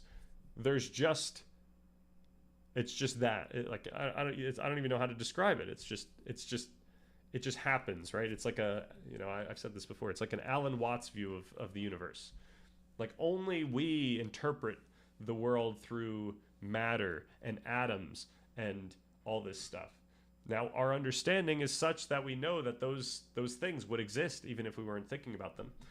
But that's still, like, that's a different thing than the fact of our own understanding of it. Okay. About what you want to learn about is all you, a subjective choice, pragmatically chosen. I don't think we choose what we learn. Certainly, a lot of it happens unconsciously. And not everything that's even conscious is something that we've chosen. One of the things that we've been looking at recently is that our conscious mind, or, like, let's just say the higher levels of our mind, post hoc makes sense of what has already happened unconsciously that happened quicker than it takes for that information to get to consciousness. It takes longer for information to get to consciousness than it takes for us to react. So then our like higher order brain has to now take all the information it gets and then interpret what is going on. So we're really not choosing the things that we even consciously do at like, at a fundamental level. Now, of course, we're back into the whole free will discussion, which is, that's still commensurate to what we say in the document. You need to believe that there is no pen if you want to bend it with your mind. True. I need to get to the goal. My consciousness, my meditation goal is to get to a point where I don't believe the pen exists. I need to lose the concept of a pen. Okay, I could experience red without meaning. No? A monkey or bird sees a predator, a fake one that humans made, and it acts in a way to protect itself because ontologically there really is an external relation between the animal and an object. But if you're saying epistemic knowledge comes first for our understanding concepts without the mental constructions like ours, realism about objective reality can't be true. So this is where we get into like a interesting discussion about what it means for something to be meaning. Like if you were to give a monkey a stimulus and then you give it a reward, right? And maybe your stimulus is the color red, and then you give it the reward. And then maybe you have a stimulus blue, and then you give it a punishment. The fact that when you give it the red and the monkey's happy, or it reacts in a way in which it's excited, you could argue that it knows the meaning of that color. Now, it doesn't know red, because I would say that that's something that is now talking, like, once we get to the point where, like, we're talking about red as a category that isn't just this automatic response, but it's actually like a thing. Now we're dealing with communication. We're dealing with linguistics. We're dealing with, like, a way we can communicate this color. And maybe a monkey can communicate the color red. Like, what does it mean for the monkey to communicate the color red? Like, maybe you give the stimulus, and then it knows that food's coming in 1 hour, so it has to go and now tell its friends that some food is going to happen. So it needs to now indicate that color red has been made, and so whatever it indicates is what red is for the monkey. That's the concept of red. So like, that's how I would go about that. So obviously, we can have this understanding that the physical world does actually have some property, that it's there and that it's, it exists and whatnot, and that red has photons in a certain wavelength that cause us to have a different experience than if it was the wavelength of blue. But yeah, once again, that experience of what red is, and that is red, is all happening in the brain. Okay.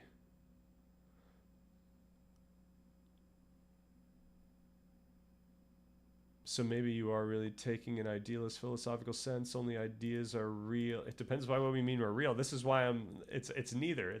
I'm a linguistic pragmatist. Like the thing I want to do is point out, what do you mean by real? If you mean real in the sense of what we believe to be the physical world, and that the physical world is like fundamental in the sense that it would still be there if no humans were there, and that it's non-psychological in the sense that when I'm not here, this pen is still sitting here, then we would say that's real.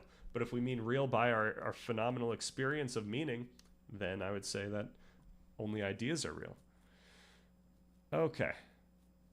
I think this is our monthly allowance of consciousness talk. Flow state, stand activated, watch out. Do you have a perspective on the integrated information theory of consciousness out of curiosity? I do, and I don't want to find it, but it's in our past streams. Somewhere in our past stream, we spent a lot of time looking into the integrated information theory of consciousness. I mean, it's like in the right ballpark, where it understands consciousness to be first of all, a product of a distributed system. The thing where it goes sideways is that it commits to substrate being of no relevance to consciousness, and it only really cares about the integration of information. Now, we don't know if substrate is necessary for consciousness, but we certainly don't know that it's not. So by them taking that stance, that's a huge error. Also, the fact that it starts on the premise that consciousness is the only thing that we can be certain of, I think, is also suspect. I mentioned that in the most recent consciousness video. Okay, what did I miss? Anyone want to catch me up? Just a bunch of consciousness speak, nothing important. All right, what's going on here? Okay, so basically I'm monkey, Charles Darwin, absolutely. Which is not the case, actually. Our ancestors aren't monkeys. We have common ancestors with monkeys that are closer than we have common ancestors with turtles, but our common ancestors are not monkeys. All right. That seems like the opposite of pragmatism, no offense. No one here is talking about the same things.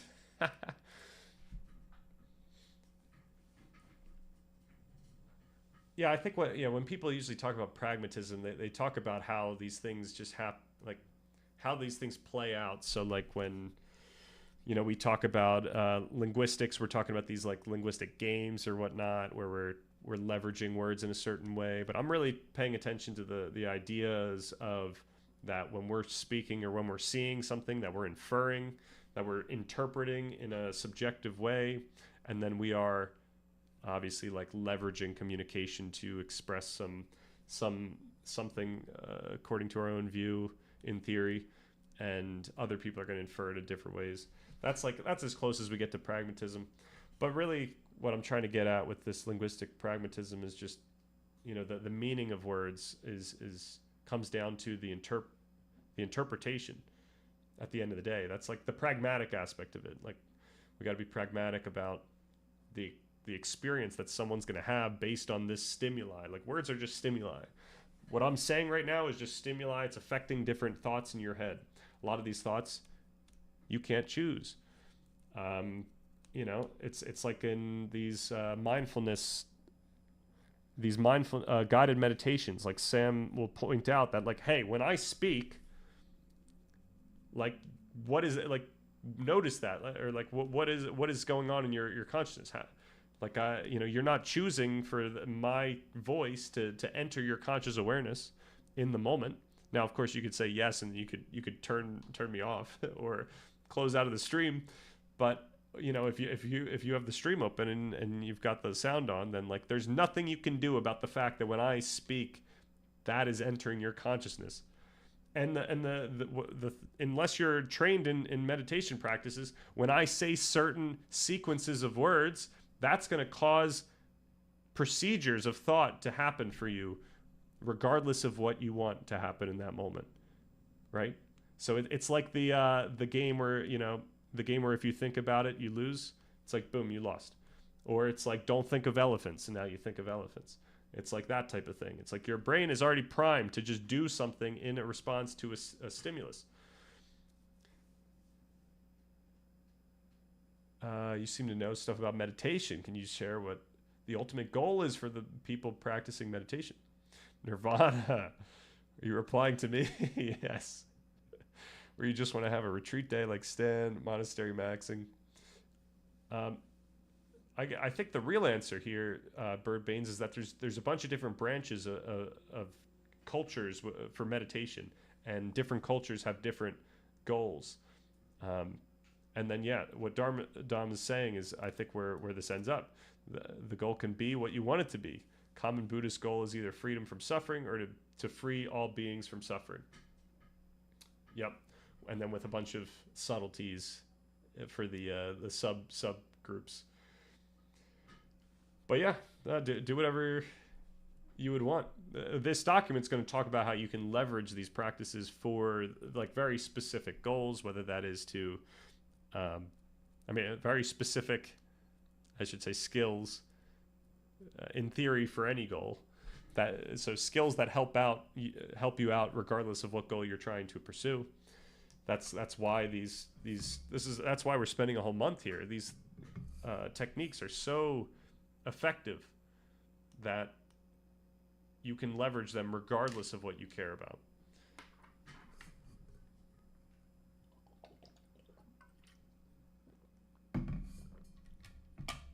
All right. So this is where I wanted to go here. And at some other time, maybe on Saturday, I'll really work through these and try to draft something. Intuitively, I would imagine that it would be more effective for us to meditate on salient stimuli more so than non-salient stimuli, as long as it isn't too salient that it breaks our mindful awareness. So this is like what I'm extrapolating from what we know about learning, and I'm applying it to mindfulness here. We want the most salient thing that isn't too salient. Too salient and game over. But no salient, then we're losing out on potential gains. I speculate that because it seems like we are essentially training our mind to be indifferent about salience abstractly. The more salience we train with, the more quickly our minds become acquainted with this pervasive aspect of experience. By becoming more acquainted with uncertainty and suffering, we achieve what I think is a desired end goal for many practices. By the way, for me, I just want a little better focus and mindful awareness in my own life, the ability to recognize and not get swept away by thoughts, salience as it occurs. What is achieved from meditation that offers freedom? All right, I'm gonna let you take this one, Dharmadam.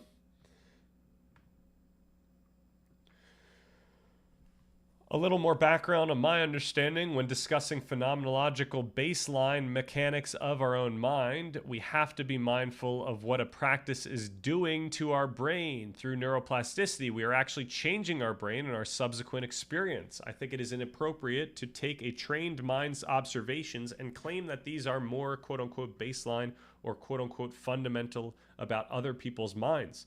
Thus, during my practice and my retreat, I am trying to train my mind rather than discover fundamental truths about all minds. If anything, I'm trying to discover more about my own mind as I train and make it different.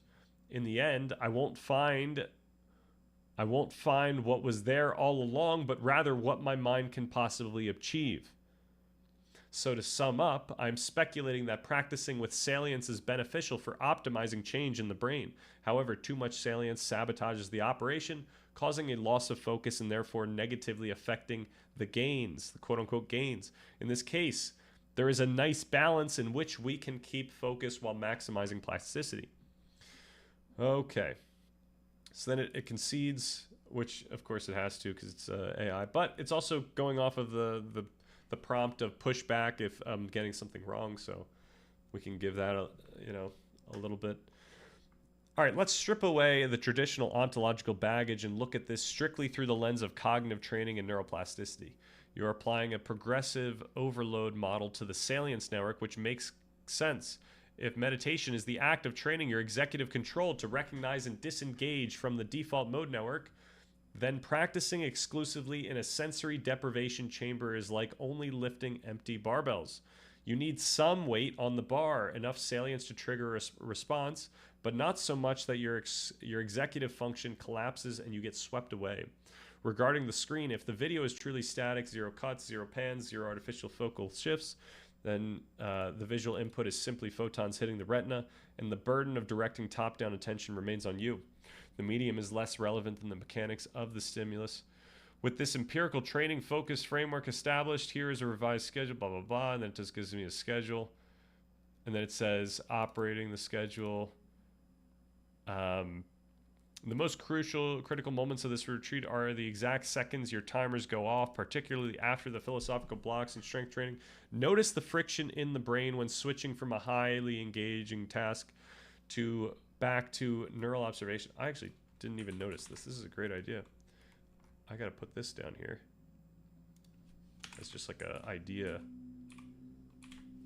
All right, managing arousal. If the strength training or the philosophical blocks leave you highly agitated or caught in a thought loop, use the subsequent breaks to actively anchor into physical sensations to down-regulate the nervous system.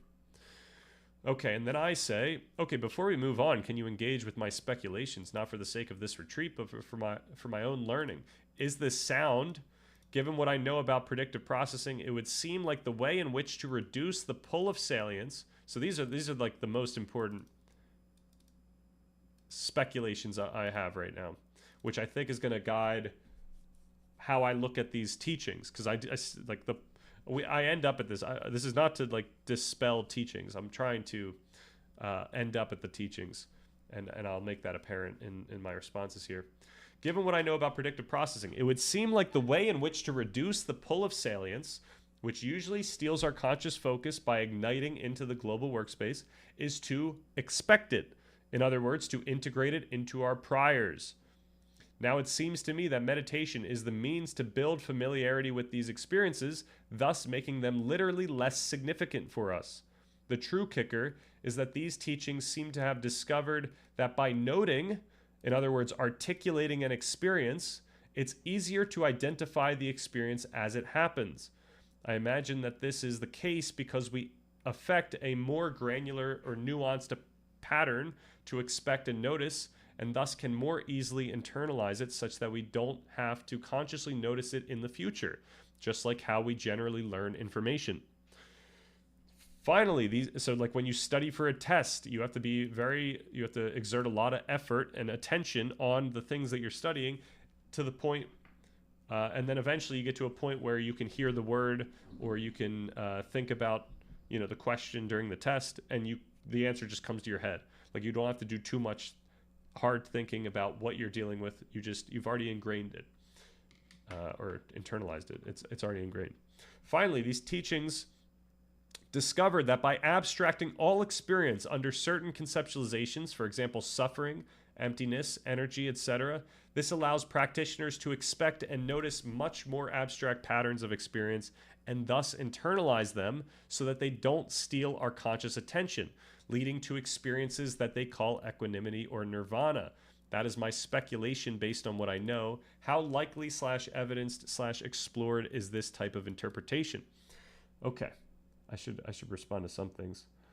Okay, the answer of what type of what do we achieve from meditation? We get concentration, equanimity, compassion, kindness, mindfulness, wisdom, non-grasping, non-clinging, the ability to deal with pulls of bad habits, or of addictions, or things that are dopamine intensive things.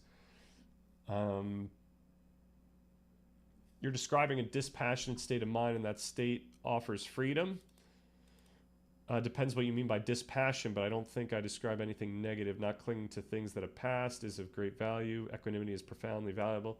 Most qualities you mentioned describes a dispassionate state of mind, with the exception of compassion and kindness. Those are more benevolent qualities, which seem to be residual qualities of very humanly concept that confers benefits.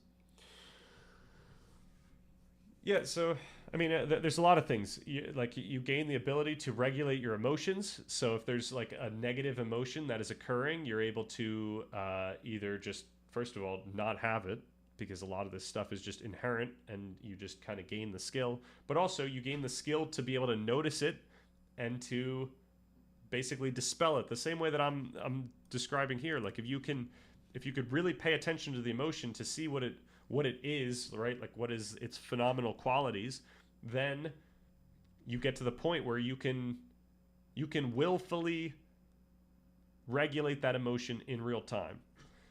And yeah, so that's a huge thing. The other one of like not falling into temptations, that's a positive thing. That's not like a dispassionate state. Like you can be out in your everyday and you can obviously, notice when something is pulling you. Like you can meditate on the experience of this pull, of temptation, and that will allow you to, what you really want is you want to be able to expect it, you want to be able to notice it when it happens, and you want to be able to react accordingly to it. And that's what meditation can get you, being mindfulness can get you. This sounds just like Stoicism. Stoicism is pretty similar, except Stoicism doesn't, I don't know if Stoicism puts a lot of emphasis on the practice that's required to arrive at these skills. Like Stoicism almost makes it seem like you can do this stuff on day one. Like you can just will yourself to not suffer. When really not, like you're building stuff in your brain that's going to inhibit the signals of suffering. And that's really important. What else? We've got a bunch of other things. Dharma Nam's got a whole book on how it can help you with creativity. That's a positive thing.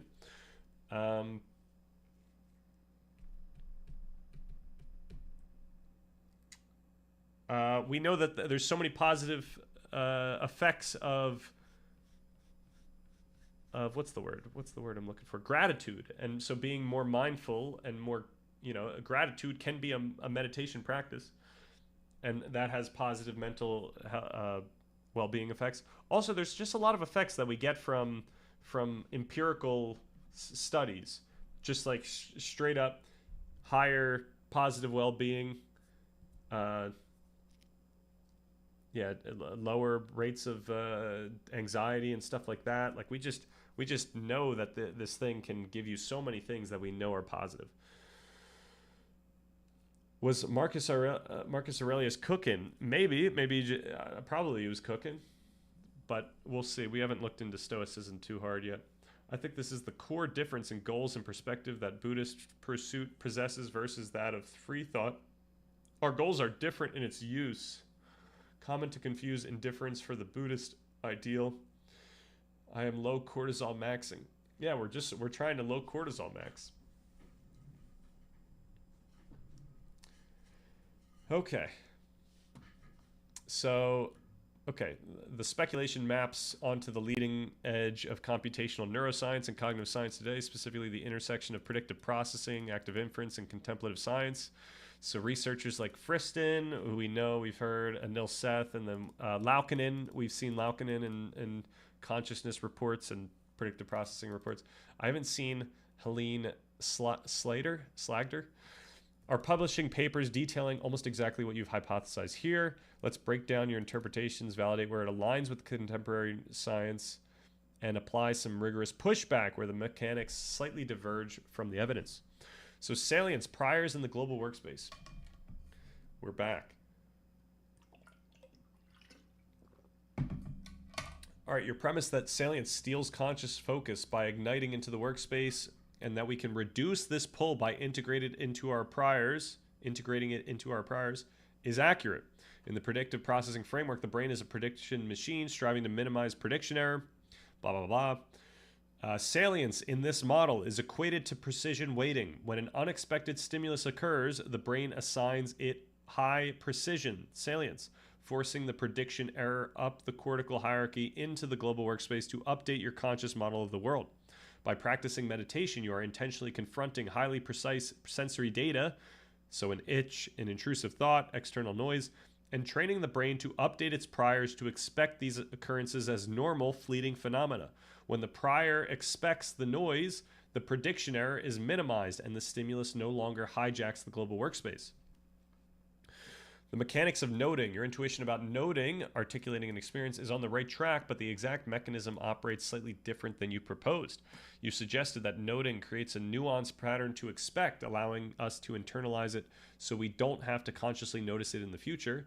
The goal of noting is not, so this is the goal of noting though. I was trying to make a case of what noting does, but the goal of noting is not habituation, learning to unconsciously ignore a stimulus like becoming deaf to the hum of a refrigerator. Habituation decreases conscious awareness. Meditation aims to increase conscious awareness while decreasing reactivity. So in predictive processing terms, noting works by applying a highly efficient, lightweight cognitive label. So thinking, hearing, itching. We've got the, I think they talk about it soon, like hearing, seeing, and feeling as like three really abstract notes. That instantly explains away the prediction error. Normally an unnoted sensation like a pain in the knee triggers a cascade of high-level narrative priors in the default mode network. Like, this hurts, I'm bad at meditating, my joints are failing. By noting it simply as feeling, you satisfy the brain's need to categorize the prediction error, which stops the cascade.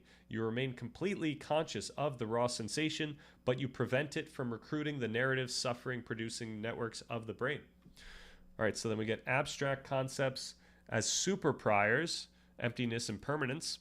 This is the strongest scientifically supported insight. You hypothesize that conceptualizations like impermanence or emptiness act as abstract patterns that practitioners internalize, preventing any experience from stealing attention, resulting in equanimity. In cognitive science, this is called de-reification or meta-awareness. When a practitioner deeply internalizes the Buddhist concept of anicca, impermanence, or they are fundamentally rewriting their highest level, most abstract prior. If your highest level prior dictates that all sensory data, thought, and emotions are transient and lack inherent permanent substance, then no prediction error can fundamentally threaten your model of the world. A sudden burst of anger or a loud noise doesn't require a massive reallocation of conscious resources because the brain already expects it to arise and pass away. This flattening of the precision weighting across all phenomena is exactly how computational models describe the neurobiology of equanimity and non-dual states. Now, of course, if something was so salient, like someone breaking into your apartment, that it steals the show, then we're out of luck. Like we're not there anymore. You know, it's going to become conscious. If someone stabs you in the back while you're meditating, you know, unless you're absolutely so highly trained, then you're out of luck. So like the person that, wasn't there like a famous like a case where someone like lit themselves on fire and meditated through that and was like completely calm? In that case, I imagine that person had to train on like pain. Like they had to train on pain to the point where pain didn't really affect them. But I could be wrong about that. I'm not sure. Like maybe it is the case that you can train on lesser salience to still withstand higher salience. I don't know.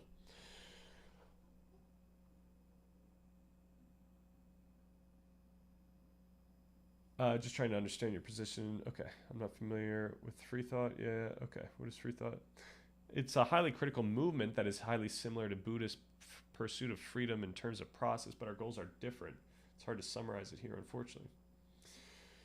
How far have you gone in terms of reaching the freedom you seek? Stan, I had a suggestion. Since your philosophical position is based on semantics, I recommend reading Philosophy of Language, Great Thinker, Naming and Necessity by Kripke. Okay. So, yeah, it would depend what type of... it depends what kind of take that Kripke makes about language. You know, we need the type of take that is cognizant of its own. So this is actually how we started the stream, full circle. We need epistemic humility. We need an understanding that the concepts that we use aren't right in some objective, abstract way, or absolute way. Like that all conceptualizations are merely conceptualizations, and whether or not they're right or not comes down to, first of all, what we take as the criteria of something being right, whether it's other people agreeing with us, or it's whether or not people agree with us 500 years from now, or if it's, you know, once again, like a pragmatic notion of right is what works in the moment, not necessarily what's going to work 500 years from now. But of course, the people that talked about science 1,000 years ago, we would describe them as wrong according to today. But as far as their pragmatic engagements with the world, they were right. And often they were probably wrong. Okay.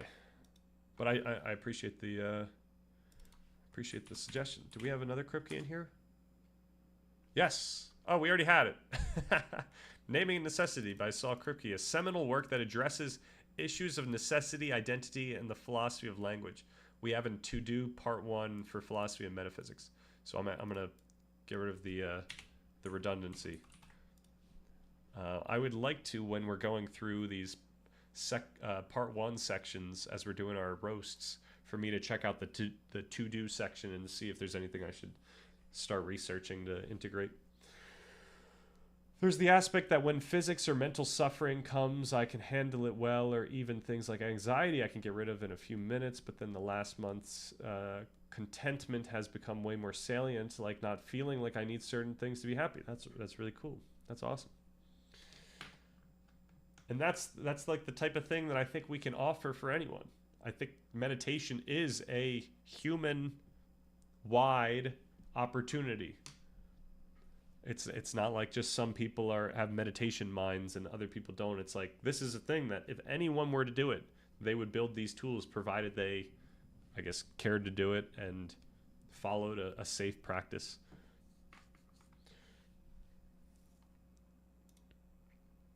Okay, you are essentially describing the process of relaxing high-level priors, so the rigid ego, the need for control, and flattening the precision landscape.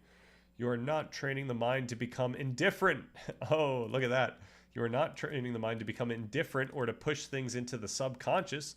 You are training the mind to drop the secondary reactive prediction errors, the suffering, while maintaining perfectly clear, high-resolution contact with the primary sensory data.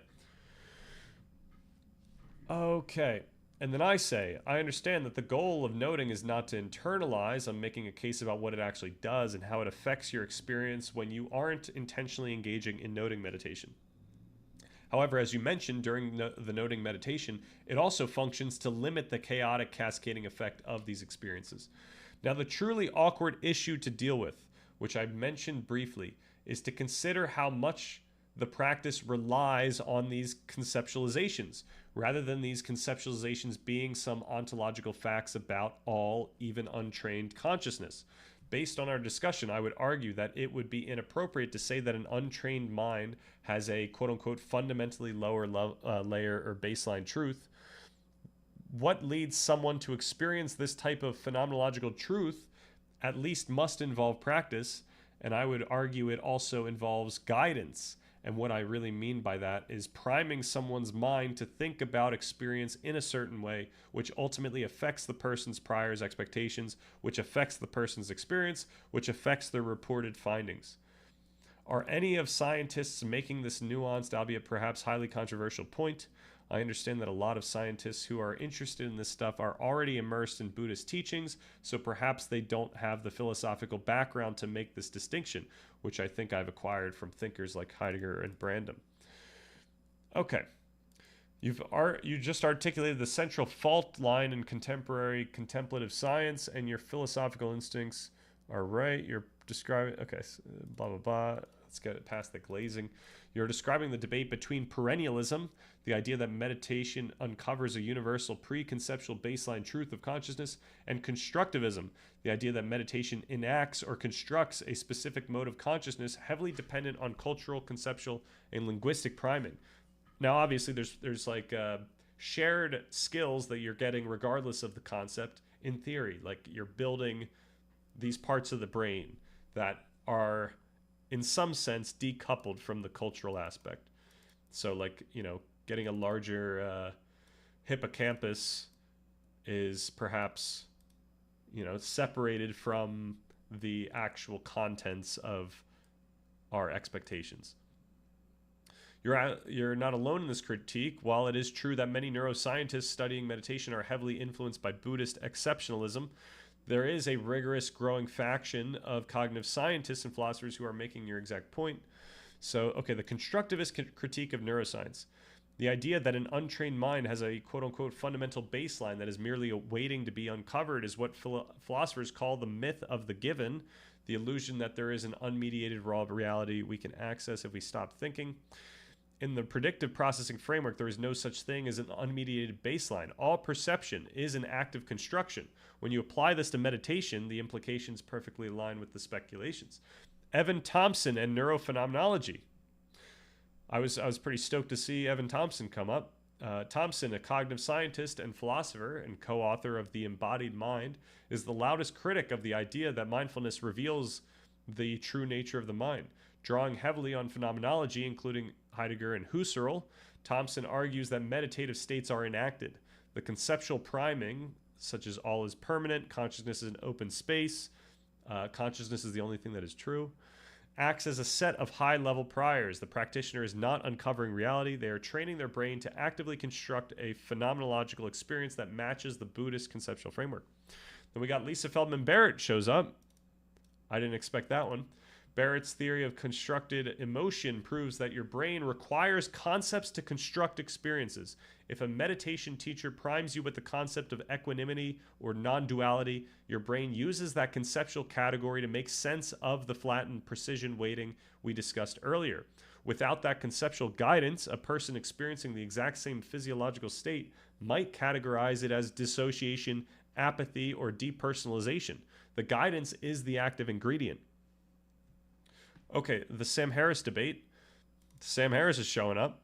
This is precisely where thinkers like Evan Thompson clash with figures like Sam Harris. Harris often presents Dzogchen, open awareness, as a matter of empirical discovery, simply noticing that consciousness already is. The constructivist counterargument is that Harris's open awareness is a highly trained, culturally specific neurocognitive configuration, not the default ontological state of the universe. All right. Oh yeah, have a good one, Adam. Tune in. Absolutely, come back whenever. I enjoy talking about this stuff. Start my retro game stream. Nice. Okay.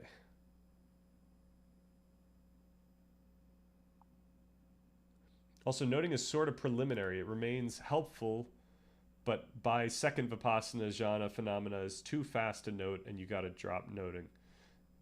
That's what I would have expected. That's cool though. Like at some point, yeah, you kind of have to just let it happen and not note. I almost feel like noting might slow down my practice because I'm like, rather than keeping everything completely on the same category of that's a thing to notice, that's a thought, like I would have to start thinking about, okay, is that thought a feel, or is that a see, is that a hear? Like I want to get to a point where like there's almost like a mesh of just energy, of just thought itself. And I don't want to give myself too much of a priming on what that mesh is, or what like why, like even a mesh is too much. Also, noting is sort of okay. Thank you for the time. Absolutely. Clarity and seeing things as it relates to you for what they are and actually do or do not do. The pursuit of contentment with the less is the realization that elimination of things you have once found stimulating can be pointless in relation to how you navigate the world in your life. Now, there's certain things that I don't want to become less stimulating. Like there's things that I enjoy about life that I don't want to make less stimulating, and so I have to be careful about that. And you know that like a lot of Buddhist thinkers might say that is going in the direction of suffering, and you know, so be it.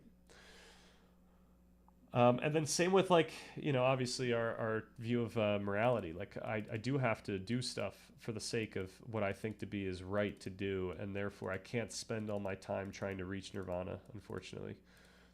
Evan's book was really cool, but there were some materialism parts I was like, blah, blah, blah. Tell me about fusing with hypnagogic imagery.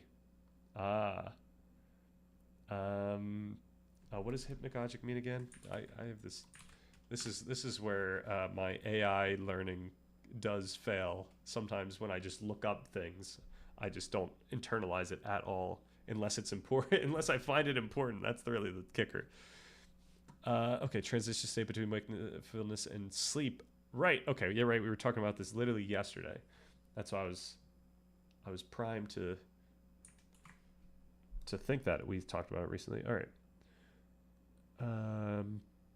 Okay, I see. Good luck on your journey. The thing that makes it good at the start is it's hard to stay distracted. Right, right. Before it was super fast for me, I would think I should really note instead of zazen to build my concentration. So I think it makes sense to start then and decide later.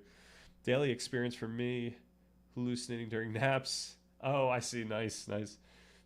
And that hypnagogia or gogia. Out of curiosity, when do you want to discuss ethics relatively more in depth? Unfortunately, unless we have like, we could do like a little bit of ethics bouts, but it's going to be 2027. But we could try to find some times where ethics comes up. I mean, certainly we talk about social engagements, so you can always check the calendar or the roadmap in the document for what's coming up. But ethics kind of comes up in thinking when we point out that all rationality relies on emotions. Ethics is the same deal. We actually did do that discussion already. That was actually one of the videos I just edited, and I'm excited. The moral framework survivor is coming up, and that video I'm excited for. I can't wait to edit that one. And hopefully I could post that one. Maybe I even post that somewhere. Like it's just a stream clip, but maybe I could post that to subreddit or something. The social environment, maybe we get ethics going on, but we would just discuss ethics. I don't think ethics needs to actually go in this section in part 2. But then yeah, once we get to 2027, we could start talking about ethics as like fundamental.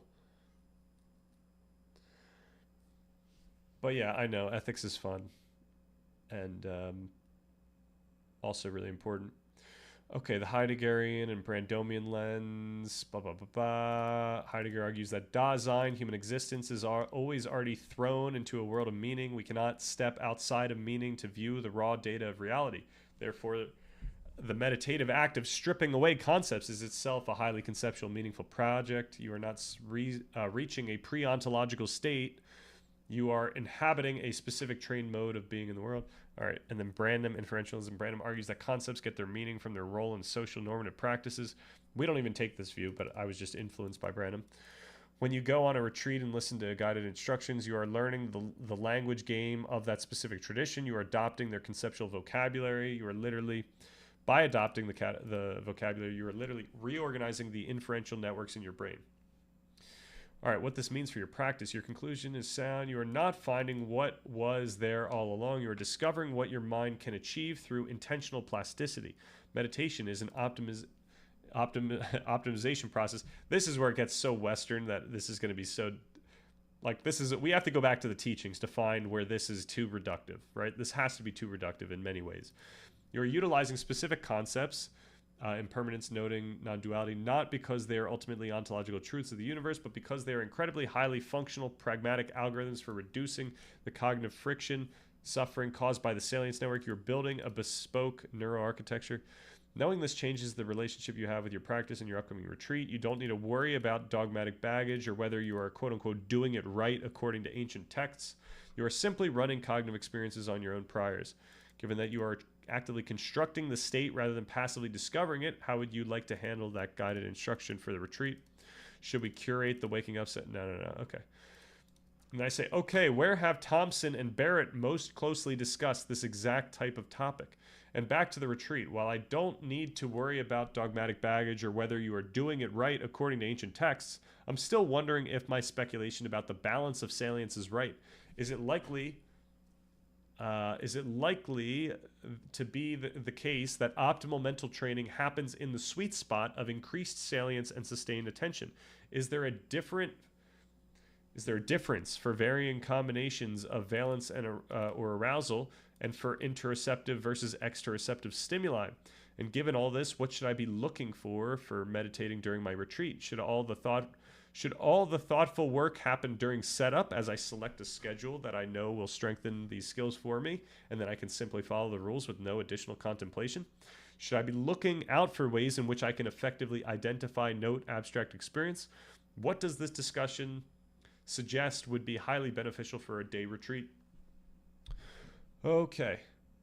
So where to find the constructivist critique? So Evan Thompson, Why I'm Not a Buddhist, 2020. This book is specifically targeted at the neural essentialism of figures like Sam Harris. Thompson argues aggressively about the idea that mindfulness is a neutral empirical technology that reveals the objective truth of the mind. He uses phenomenology to argue that concepts like open awareness are normative, culturally enacted frameworks, not fundamental ontological states. He calls out the exact contradiction you noticed. Claiming to strip away concepts while relying entirely on Buddhist conceptual priming. Okay, Lisa Feldman Barrett. We have to read this book ASAP because it came up for a lot of other reasons, and now it's coming up for this. How Emotions Are Made. While not exclusively about meditation, this is the foundational text for the theory of constructed emotion. Barrett maps out how your brain uses past experience concepts to construct meaning out of raw interoceptive data coming from the body. She discusses affective realism, which we discussed one day during stream, the illusion that our constructed experiences are objective properties of the world. Also kind of what I discussed with consciousness earlier. Her work proves the point. Without the concept of equanimity or salience loaded into our priors, your brain could not construct the phenomenological state of a successful meditation, or the end goal, or an end state, a nirvana, right? The sweet spot of salience, training versus overwhelming. Your intuition about the balance of salience is entirely correct and aligns with what cognitive science calls the optimization of learning rates versus precision weighting. Neuroplasticity requires prediction error. If a stimulus is completely expected, zero salience, like sitting in a perfectly silent, dark room for days when you're already calm, there is no prediction error to update. I disagree with that. There's obviously going to be prediction error to update. When you're doing nothing, anywhere you are, there's going to be prediction error. This is being way too simplifying of that. Just sit for 5 minutes and you're going to get the most, technically interesting experience that you've had, in the sense that it's so dynamic and so much stuff is happening. But there's still a difference between a dark, silent room and something that is more salient. But once again, we have to be concerned about too much salience, leading to stagnation. Okay, if the stimulus is overwhelmingly salient, for example, extreme physical pain or acute trauma, the prediction error is so massive that the executive function collapses. The brain reverts to deeply ingrained, rigid survival priors, fight or flight, rather than updating its models.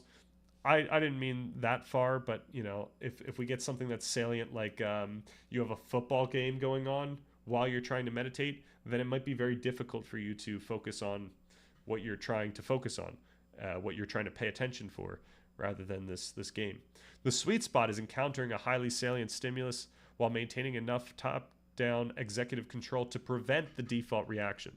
So this is a no-go as well as a go. You're doing two things with meditation. You're doing a go. You're intentionally putting your attention on something, at least when you start out. And then there's also the no-go. You're not getting swept up by something in the same vein. So the two levels of learning happening there. All right, valence and arousal. This dynamic changes based on valence. It absolutely changes on valence. High arousal, negative valence, for example, physical discomfort while kneeling, trains the brain to decouple sensory data from the concept of suffering. Maybe not that exact thing, but you're training your brain for a different type of experience. High arousal, positive valence, for example, the intense bliss or PT, some experience in concentration meditation, presents a different challenge, training the brain not to update its priors to cling to or expect that pleasure. Neutral valence is where the finest, most granular perceptual training happens, like noticing the microscopic fluctuations in the breath. So this is the type of thing that actually perhaps a quiet room would be really effective for. So that's why, like, my speculation that perhaps there is this like sweet spot might actually be pretty false, because there's gains to come from different types of meditations.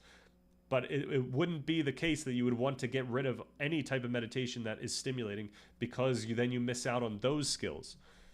But like noticing the microscopic fluctuations of the breath is effective for things like emotion regulation, because it requires massive top-down effort to assign precision to something inherently boring. Interoceptive versus exteroceptive. The brain models the self largely based on interoceptive signals, so heartbeat, gut sensations, breathing, governed by the insula. Exteroceptive signals like sight, sound model the world. Meditating on high salience, interoceptive signals like a body scan after strength training fundamentally trains how your brain constructs you. Meditating on exteroceptive signals, the static nature video or sound mapping, trains your brain how your brain constructs the boundaries between you and the environment. All right, execution. What to look for during the retreat. Given that you recognize you are constructing a state rather than uncovering an ultimate truth, the way you execute this retreat should be calculated. Okay, during the actual meditation blocks, drop the philosophizing. You do not need to think about predictive processing while watching your breath. You simply execute the preset algorithm, or the pre-prepared algorithm, in the sense of, okay, what is the intention for this practice? Okay, what to look for, meditative object. So this is kind of that question, what experiences can I expect? But I do want to still ask this one. So catch the labing. When you hear a noise outside of the window, notice the fraction of a second where it is just a vibration in your ear before your brain conceptually outputs car tire hitting a pothole. Intercept the cascade. When your knee hurts from kneeling, your goal is to note pressure or heat before the brain triggers the conceptual cascade of this sucks, I need to move on. Abstracting the experience. Use the concepts you've chosen, like salience or transience, as your tools. I'm also going to use, emptiness or whatever. I think that's why these teachings are still really helpful. Like, you can leverage the concepts that they've developed over so long to affect this trajectory of learning. and expectation and internalization and all that. All right, but by repeating, categorizing specific stressful thoughts into abstract, neutral buckets, you train the brain to lower your precision weighting. Okay, I think I'm going to call it there, and I think we'll continue from there. I'm going to just press enter here. There's still a lot to go, but we can get to it. And then, unfortunately, I think we'll have to wait for that video as well, which I do want to do. We could do tomorrow. In theory, we're supposed to be doing videos tomorrow, but I still want to finish that discussion because I think it's really important. And then I'm probably on Saturday, I'm probably going to write and try to get that into the document in such a way that it can help us out in our future discussions. Because I would like to then connect. I would want to still, I still want to go deep. I still want to do a deep dive into these conceptualizations that come from the teachings, and then to figure out how I can integrate that into the practice that I'm trying to discuss here, of like what we're trying to do. Also, then there's the whole discussion of like what types of meditation lead to the what outcomes that we talked about yesterday, and that's a whole thing that we have to integrate into this mix. Like what I was just describing is you know, pretty speculative, and I mean, it's really just discussing like open monitoring, I think, in like a highly abstract way. So maybe that's good for some things, but it might not be good for all things, right? We saw that metta is particularly good for compassion and building that level of empathy. Okay. Trapped behind the lexicons. What's your perspective on ethics grounded in intersubjective play in the sense of cooperation, just and voluntary interactions? What do you mean by my perspective on it? I think that's how ethics work. I think that's how we negotiate ethics. Play is a way of learning and negotiating. And yeah, I'm a very Jordan Peterson-esque guy in that regard. I haven't heard anything different that would make me think that he and is it Poppers? Is that Karl Poppers? Is that the guy's name?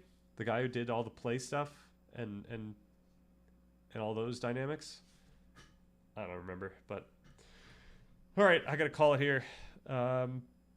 Thank you all for chilling. Thanks for dealing with my monologuing today. Sorry about going so hard in the paint, especially with consciousness. I know that's a sore subject, but yeah, I appreciate y'all, and yeah, have a good